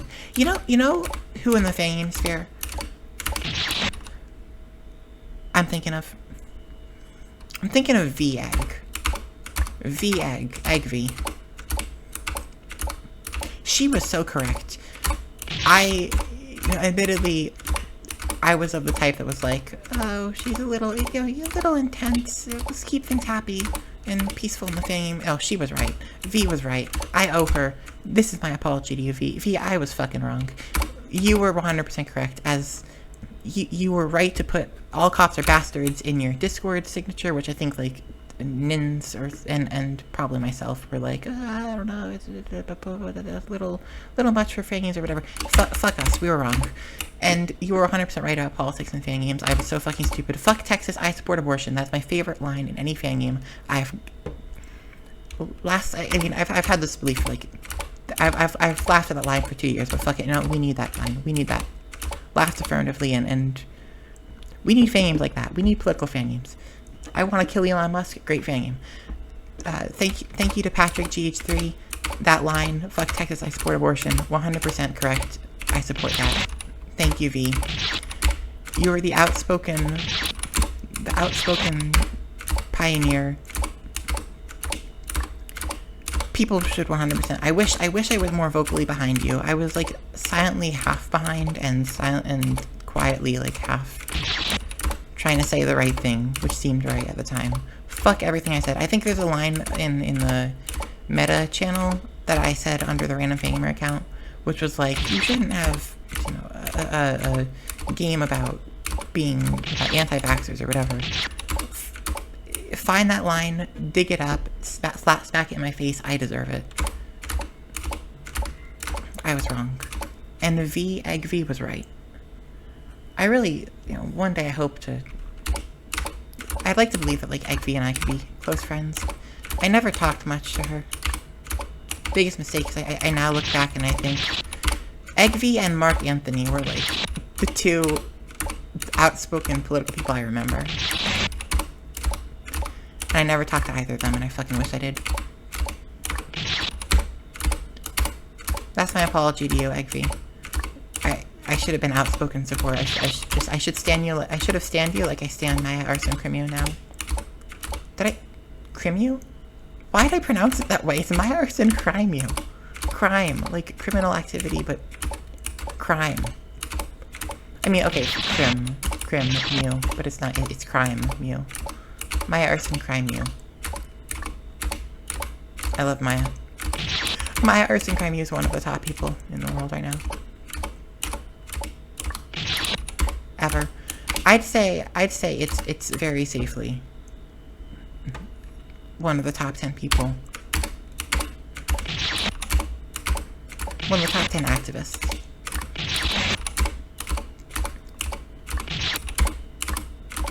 My arcs and cream, it was hacking Tesla before that was a mainstream thing to oppose Elon Musk.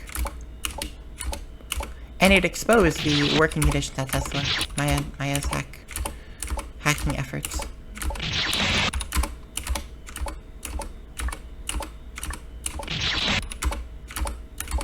I've again gone off a tangent. There was something I was trying to say about defending why I would like random violence over this sort of violence.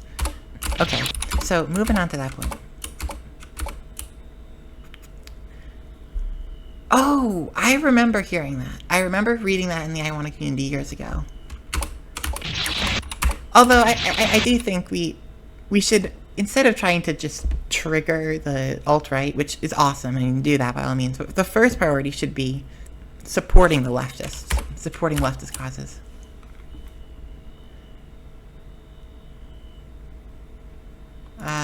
Bot came in. Cool. Thank you, Sari Bot, for banning that. Presuming that was a random generic by viewer bot. It would have been funny. We should do it. Discord makers leftist side. Outspoken political collapse type game. Listen, if you're gonna do that, I'm opening up Game Maker and I'm working on that. I want to be clear, I'm in on the Discord Maker's leftist side, Discord Maker's progress side, or Discord Maker's anarchist side, or whatever. Discord Maker's Antifa side.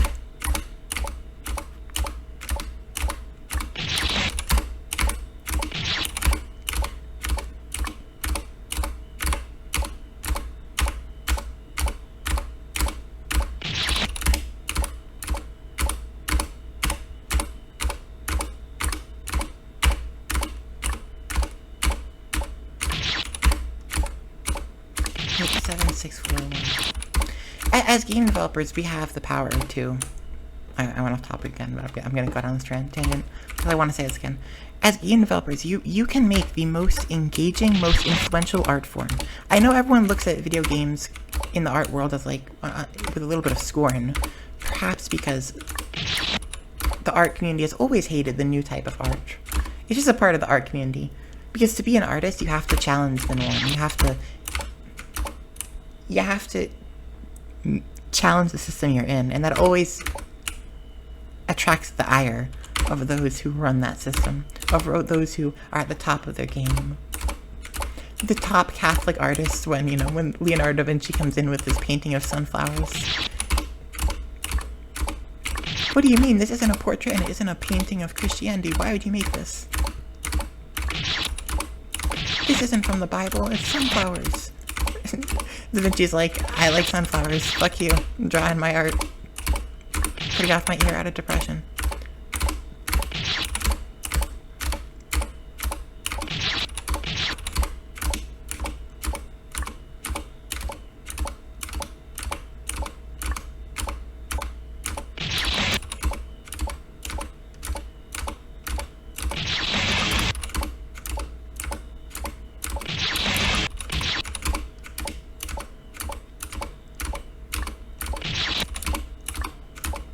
Okay, back to the original point about why random violence in America in 2025 is better than what we have right now.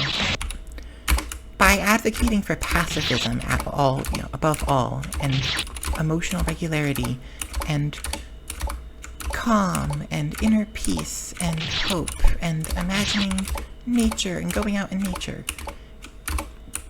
ICE isn't going to be doing that. The police aren't going to be doing that. They will shoot you first.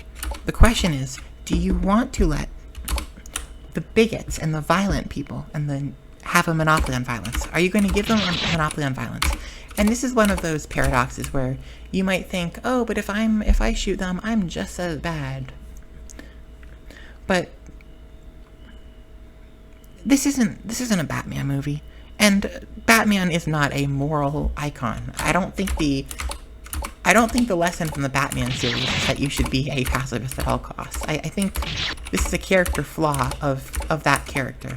And why actual real-life people are internalizing that and taking that view to 2025 politics, I will not understand. They say, oh, we don't want to create more chaos. We don't want to add more fuel to a fire. But it's not a random fire. The right wing is disproportionately, is targeting and almost always hitting leftists and liberals and Hispanic people and people of color. It is not a fire that burns down everything. They are targeting you. They will isolate you, haul you off to their alligator Auschwitz, and you're gonna die. The idea that there shouldn't be more violence implies that we're all on one team. This isn't a company that's having a debate over how to move forward.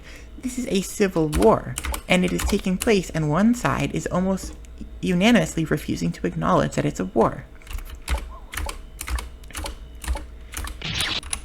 Why are they treating violence like it's a metric that... Like, they're acting like the right-wingers are doing violence as a generic, overarching umbrella term that just hits people at random. No. The right-wing violence is directed. They're killing Democrats. They're killing leftists. They're killing anti-racist groups. They're firebombing Planned Parenthoods.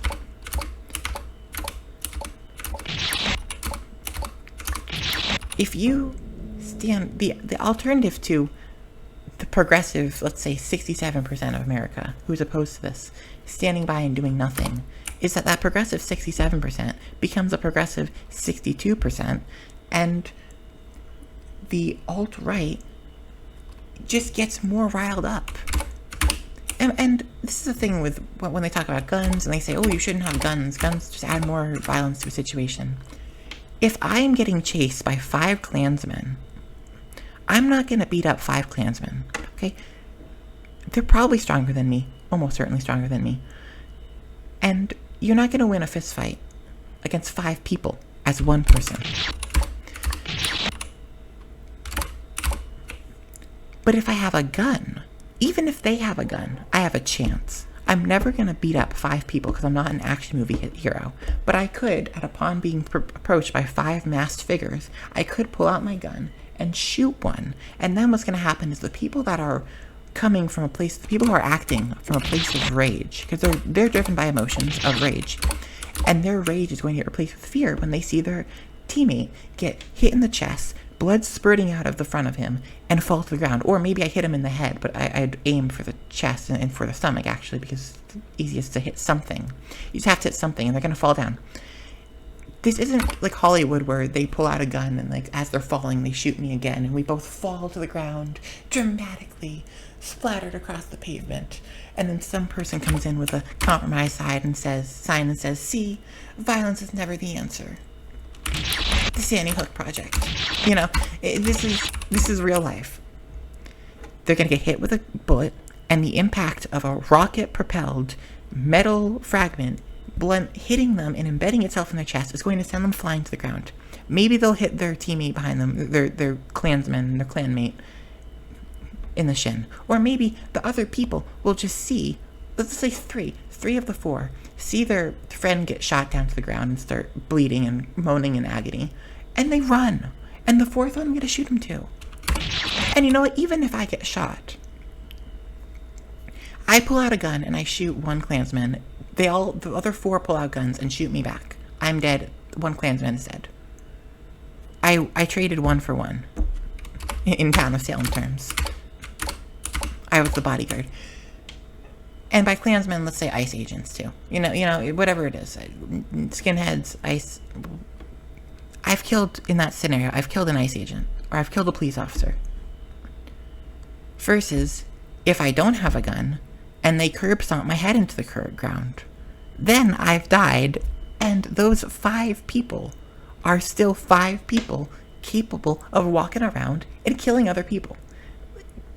You're not going to win the fight with witty little remarks and deep breathing rituals.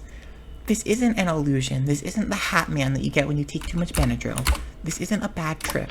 You're not going to be able to calm yourself out of this. There are real people that will hurt you. This isn't a dream. This isn't a monster that can only hurt you if you look at it. if you don't come for the Nazis will come for you. And what I'm watching is people say, how can you suggest violence? You must be a Fed. They call me a Fed I've been called a Fed for suggesting people use vegetable oil to wash out pepper spray instead of like just taking the burn sensation. I've been called a Fed for that. For asking. I was called a Fed for asking if that's what you do. I don't even know the science. I was just checking what I heard someone else say. And they're like, this is a Fed. They're agitating. They're trying to incite violence. Never mind how someone shot. There was a leftist with a gun at a No Kings protest who was protecting the protest. And then a police informant, sorry, not a police informant, a peacekeeper who's working with the police. They're not a police officer themselves, but they try to keep the event under control or whatever the fuck, because you can't have a bunch of leftists waving signs. Sees the man with a gun, randomly decides to shoot the guy with a gun, misses the guy with a gun, hits someone in the crowd. The guy with the gun was on their side, and this so-called peacekeeper shot a random person. And then they tried to charge the man with a gun, the leftist with a gun who was protecting the protest. They're charging that guy with the crime. The shit-lib mentality to stopping fascism, it kills me every time I hear it. It's the old classic, How to Fight Fascism with Love. Chapter 1. You cannot beat fascism with love. The first step to beating fascism with love is realizing that you cannot beat fascism with love. Step 2. Or Chapter 2. How to beat fascism with extreme violence. And the answer, how to beat fascism with extreme violence, is you arm yourself. Arm yourselves. Get a gun. Get a pistol. You don't need to go out there and Rambo your way through an ICE protest, or through an ICE group. But by all means, you should Rambo your way. Or you should just at least take a couple shots at ICE agents. They'll run. One of them, every time you see those ICE agents, there's like 1 or 2 with an assault rifle. So here's what you do. You shoot the 1 or 2 with an assault rifle. Then the other 3 or 4 agents are not going to be able to unholster that assault rifle and turn to you before you can shoot them too. Or you can just like take a shot and leave. Have you been dressing in black bloc? I always wear a mask and some sort of covering, like full body covering, when I go outside. If you haven't heard of black bloc, it's the idea that in a protest or a riot, everyone should wear dark covering outfits because it makes you nearly impossible to identify. If they can identify, a person with there's cameras everywhere, they can identify a person at a protest trace them back to their house. But if everyone looks the same, there's no real way to prove that person who's dressed in a black plastic jacket and a full cover face mask, you can't prove that person that threw a brick through a window is the same black covered person that went into house number 14 on Fakay Street.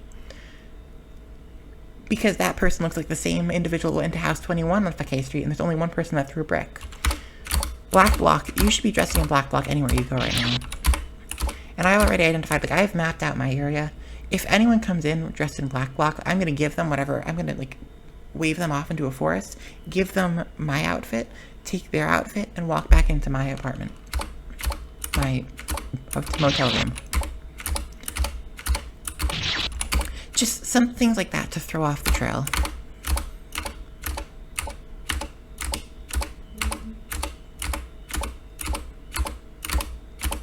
Find areas in your neighborhood that don't have cameras. And here's something else you can do. Find cameras and cut them down.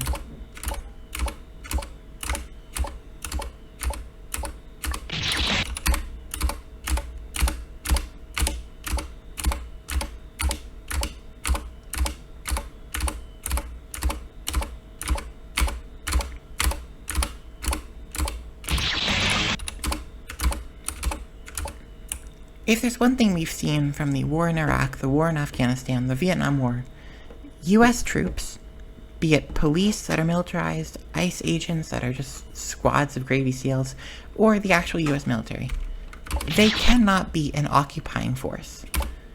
US tactics simply do not allow them to, and given the amount of white incompetency we've seen from this white supremacist government, I'm pretty confident that's not changing anytime soon. Especially when the area that they're trying to invade is also producing the GDP. It's one thing to invade Vietnam and fight Vietnam residents. It's another thing to invade yourself and fight your own residents. Because, yeah, you could theoretically drone strike the entire city, but that means no one's going to work. That also means you're going to make a lot of enemies in that city, because people are going to remember the time that the drones came in and bombed their daughter, and now their daughter has only one arm and is paralyzed from the waist down. Are you gonna vote? I mean, some MAGA people would, but I think a lot of MAGA people probably wouldn't vote for the man that bombed their daughter.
How the hell did things get to this point? How the hell did things get here? It's July 20th, 2025.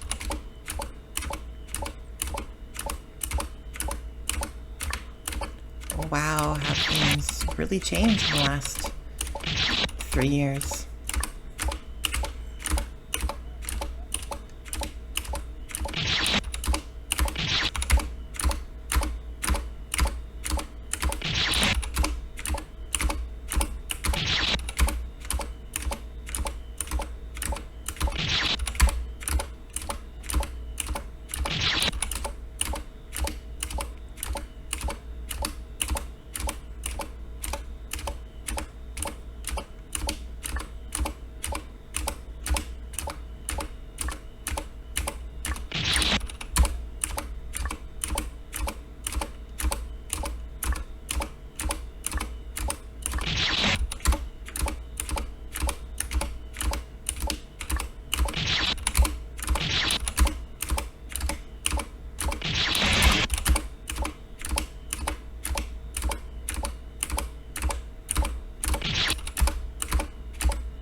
I still can't believe that Elon Musk Grok AI thing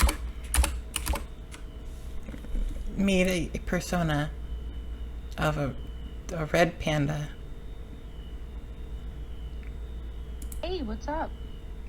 What's up? I still can't get over this. This is so stupid. Furries did not deserve this.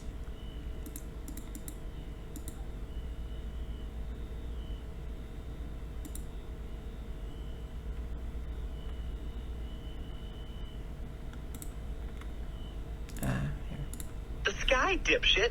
And my inflated ego. You, though, probably just jerking off to Wi-Fi signals in Mom's basement, huh? I'm a girl. Oh, a girl, huh? Don't mean shit to me.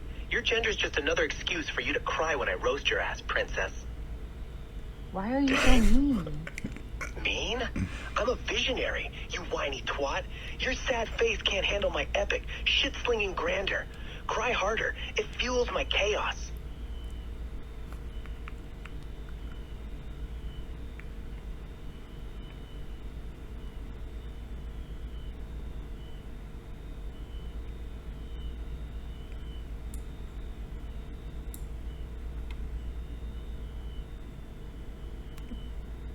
This guy is such a fucking loser.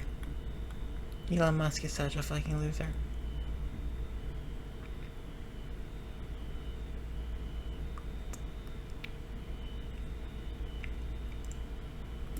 Are there others?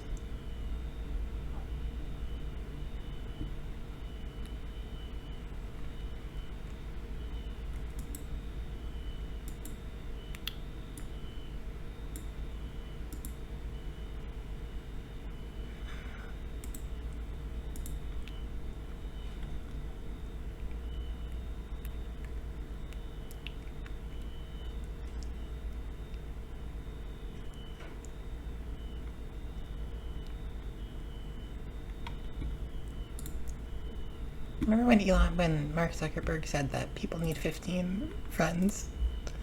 And Mark Zuckerberg wants his AI to help people get their 15 friends. We could have 15 AI friends instead of, 15 real friends. Who has real friends?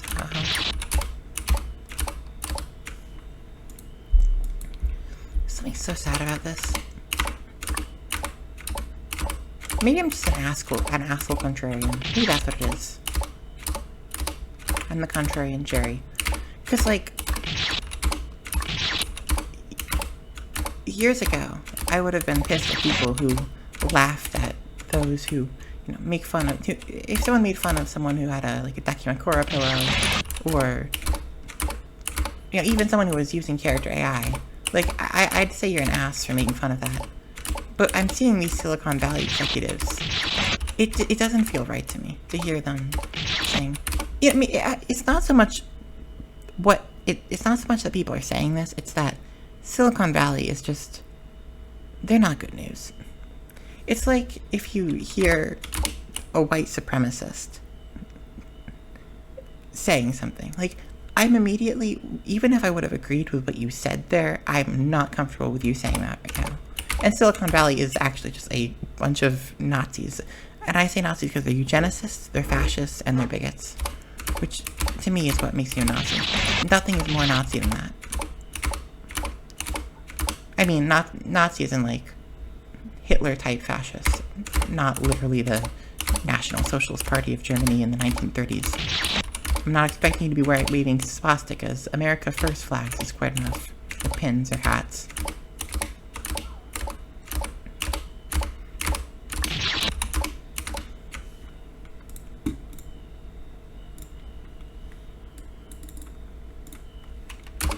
Just anytime you see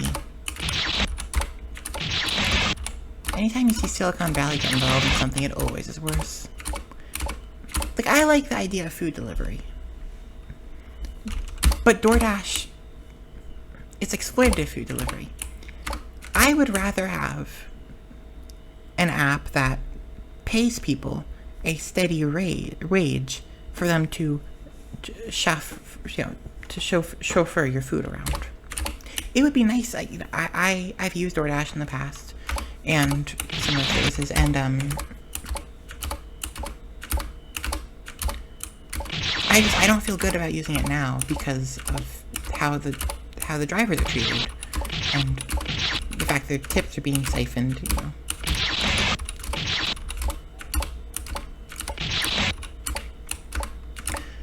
Why can't restaurants just have a non-exploitative business? Every type of food service. If you eat in a restaurant, then you have to deal with the waiters that are underpaid. They're given the tipped minimum wage because for some reason Congress decided that tipped people can get a lower minimum wage ridiculous. Although nowadays I can't even like go out to get like a donut in person without getting hit with a fucking tip screen. Listen, here's my mentality. I'm going to tell you this and you need to internalize this. If I'm standing, you get no tip. Standing service does not get tipped. Ever.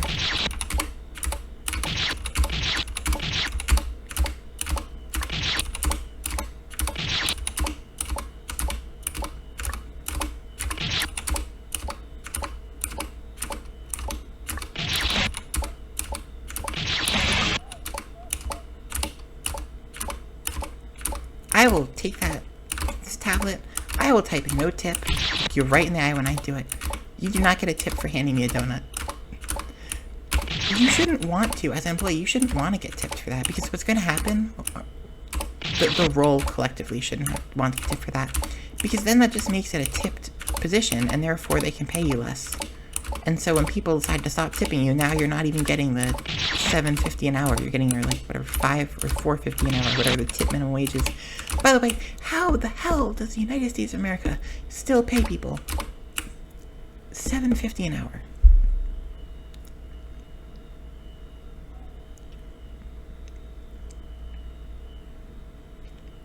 Congress has it written into law that their salaries rise with inflation. And they deliberately did not write that into law with the minimum wage. The minimum wage should not just continue to rise with inflation, but it should go back to when it was first made. They should take the amount that the minimum wage was first set to, and then scale that with inflation, and write it into law that minimum wage scales with inflation from now on forward. I don't care if it's $35 an hour and it's unsustainable for every business. By the admission, by the calculations of this Congress, that is what should be required to survive. And that doesn't even account for like shrinkflation, you know, and things becoming more expensive apart from inflation because of subscriber fees and more predatory business models. We're just talking about the pure money. This is like the basic bare minimum of what you need to run a society. Pay people money if you're going to have capitalism.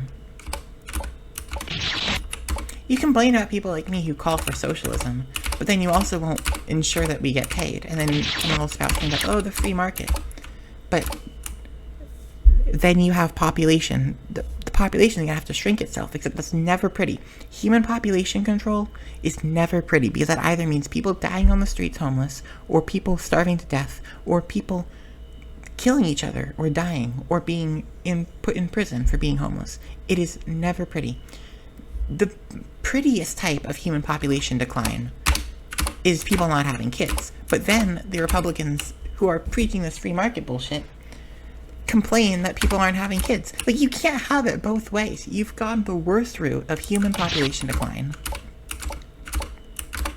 which is worse than human population prevention control, and far worse than people just having. I mean, well, you can give everyone a minimum wage, then you're gonna eventually you will reach a point. Not now, but you will eventually reach a point where there are so many people on Earth, because Earth's not getting any bigger. You're gonna reach a population cap eventually. It'll probably take like 300 years, realistically, 300 years, and that's assuming that population growth is constant for that entire time. That's assuming there's no plagues, which you wouldn't want anyways, or no natural disasters. Like, theoretically, if you were to have a government that made sure it had a functioning system for people and used its resources close to as efficient as you can, you will eventually hit a population cap of like where there's no longer any space for people. You can't build vertically anymore. You can't convert any space into more efficient housing. There isn't enough food. So like eventually you're going to need some sort of population control, but I don't think that's going to happen for, as I said, a couple of centuries. But instead what they've done is they've decided to have this unsustainable system where wealth can kind of just be hoarded by anyone, and the government is stingy about every fucking thing they give you. Because for some reason they think that providing people food would create a world where everyone is dependent on the government for food. if the government provides food for people who need it, then everyone will become dependent on it, which, if you're not going to stop the billionaires, you're not going to tax the billionaires, you're not going to regulate the industries, then yeah, you've got to start providing people things. If the government wants to let free market capitalism exist, which frankly, personally, I'm kind of okay with the idea of letting the free market exist and then having the government subsidize everything that people need to survive. Like, if the government could ensure city-run grocery stores, city-run transportation that was efficient and competitive, city-run, well, healthcare would be funded by the government. Like, I don't feel a need to have absolute socialism. I don't think the government needs to be telling people what businesses they can run, as long as it proactively regulates things that are an issue.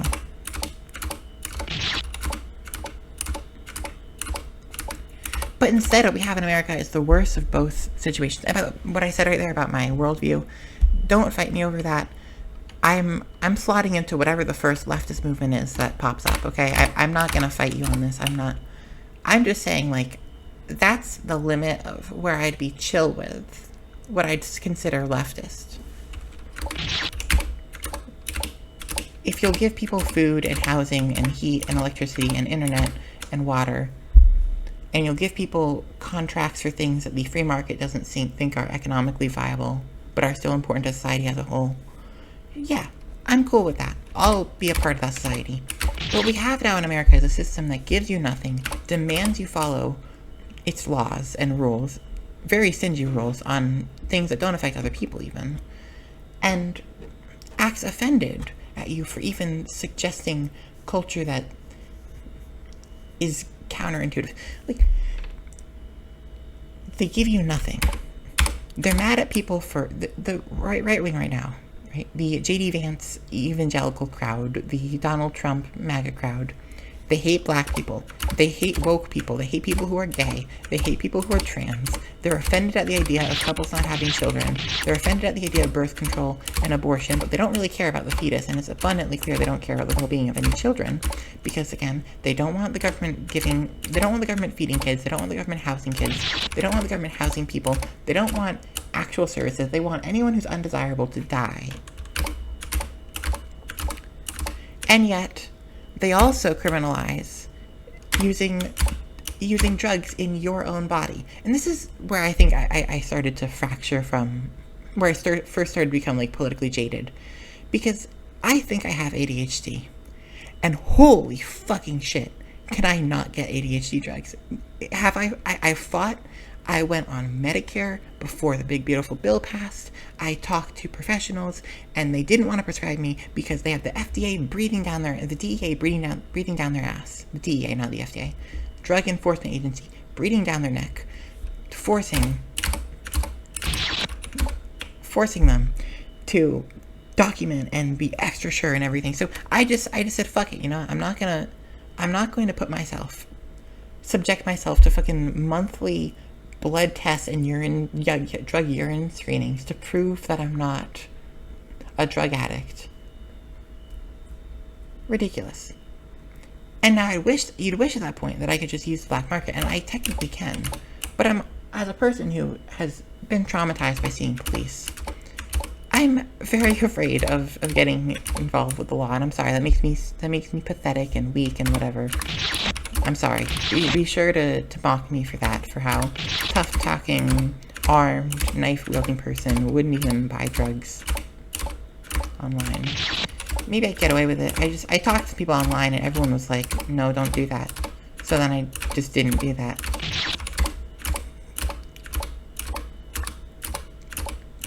I don't know how the drug system works.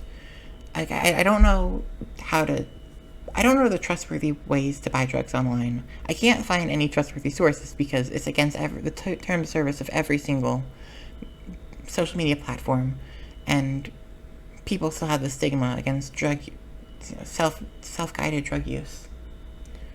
And I'm afraid of, calling a honeypot, getting raided by a honeypot.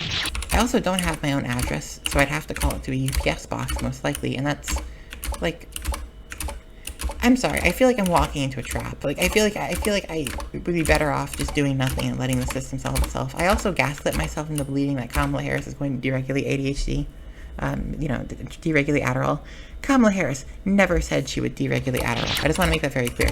I made that the fuck up, but I definitely did hope for it.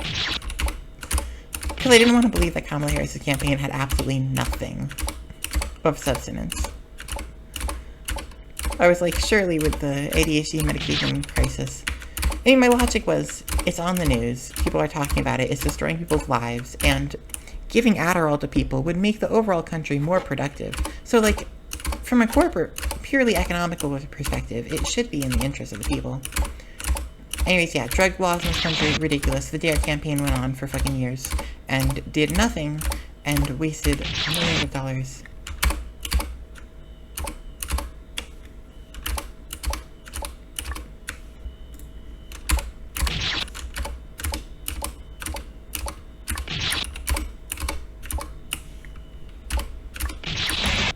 We're gonna pretend like I didn't just have to fumble around there for like 5 minutes trying to get Twitch module loaded up.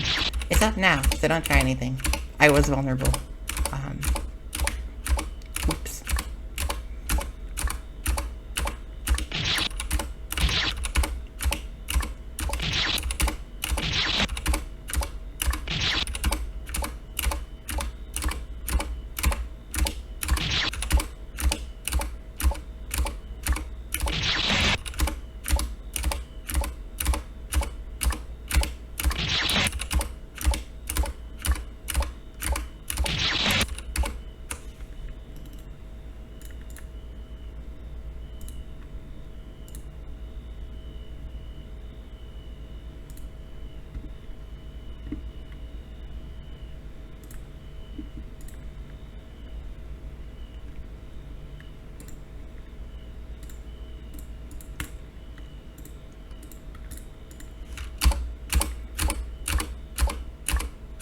Okay, I'm at a point now where I'm kind of at a loss what to talk about.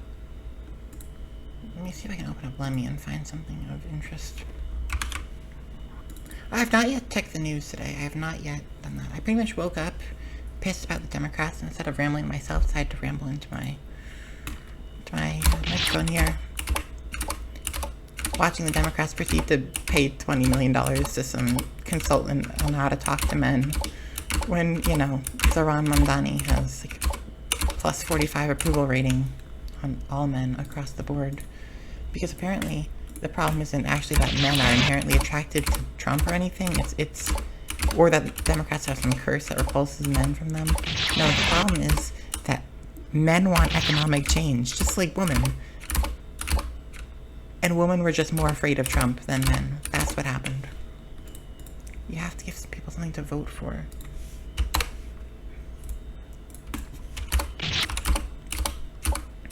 Something that isn't the crushing weight of the U.S. military killing children in Palestine.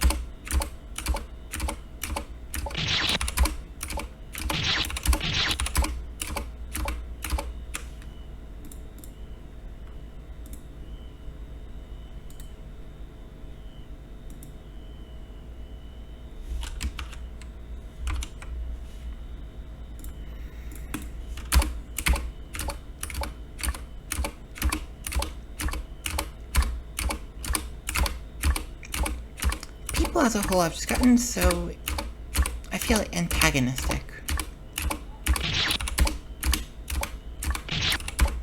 Like every YouTube, you open up a new account on YouTube with no cookies, just see what's on the front page, and there's like 5 different drama channels.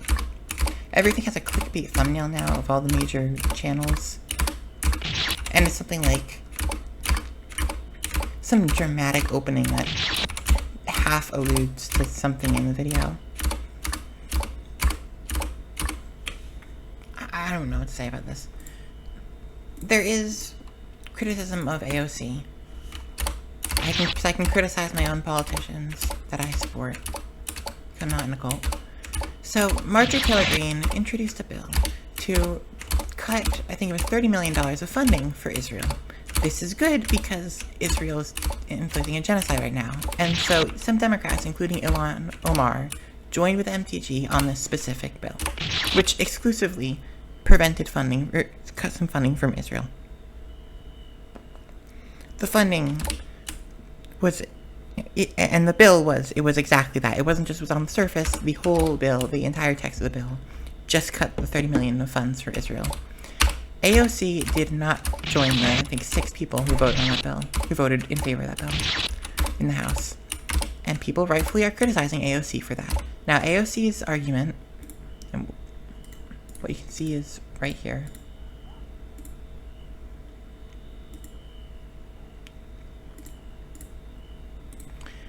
AOC argument is that it cuts away money from Israel's defenses. And yes, it doesn't stop the bombs that are killing Palestinians, but it also doesn't protect the bombs that are killing Palestinians. So I'm gonna end off with a little bit of criticism towards the left, so that you can't say that I'm a cultist or I'm, whatever. Alexandria Ocasio-Cortez, you really should have voted on this bill. You should have rallied some Democrats to this bill. I mean, it's only a performative thing, we know that, but you really should have done it, and it really would have made us all feel better about you and about everything right now. Sorry, AOC, you did miss on this one. Okay, so on this point, an idea is coming to mind. And maybe I'm horrible, maybe this is awful. I'm just putting this out there so you can question it, and then I'm actually going to stop. If I were to apply for this position, and I were to fake MAGA in order to do it,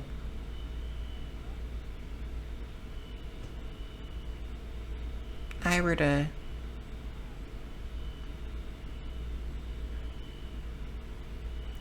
get this position,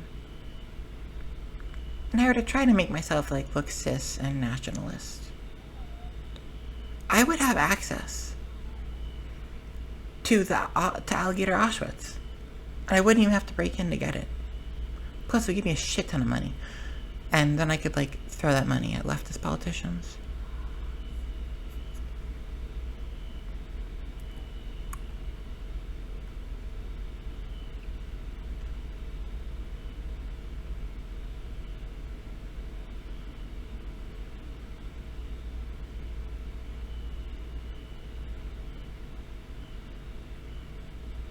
I feel like I need some kind of rope tied around me in case I get corrupted.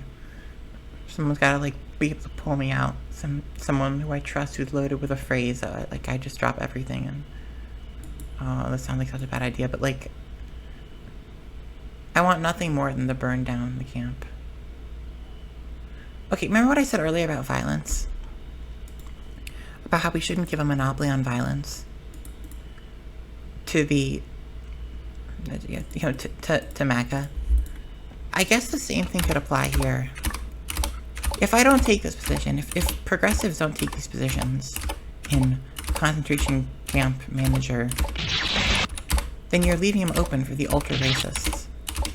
Whereas, if I were to perhaps fly down to Florida, get armed in Florida, under those very lenient gun laws, I could effectively be in the best position to shoot Nazis that anyone in this country's ever gotten. First I have to apply, right? I have to apply, have to hope that they don't know me enough to know that I'm obviously fucking an insider.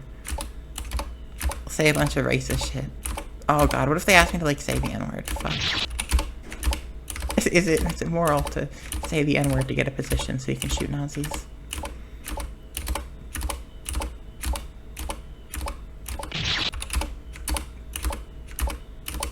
There's really no better position. me think of this now. I mean, fuck it. I guess I apply, right? I apply. What's the worst that happens? I'm gonna get rejected like from everyone else gets from every other job. No education requirements, and I'm uneducated. That probably makes me seem like their friend, because I'm not some high education liberal. I can just scream a whole bunch about how I hate the college industrial complex and pass.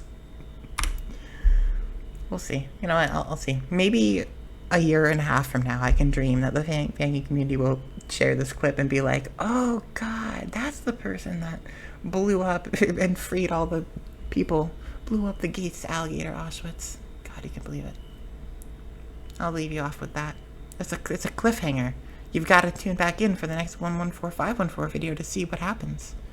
Did I apply? Did I get denied? Did they send the cops to my house for being an anti-American? You gotta find out.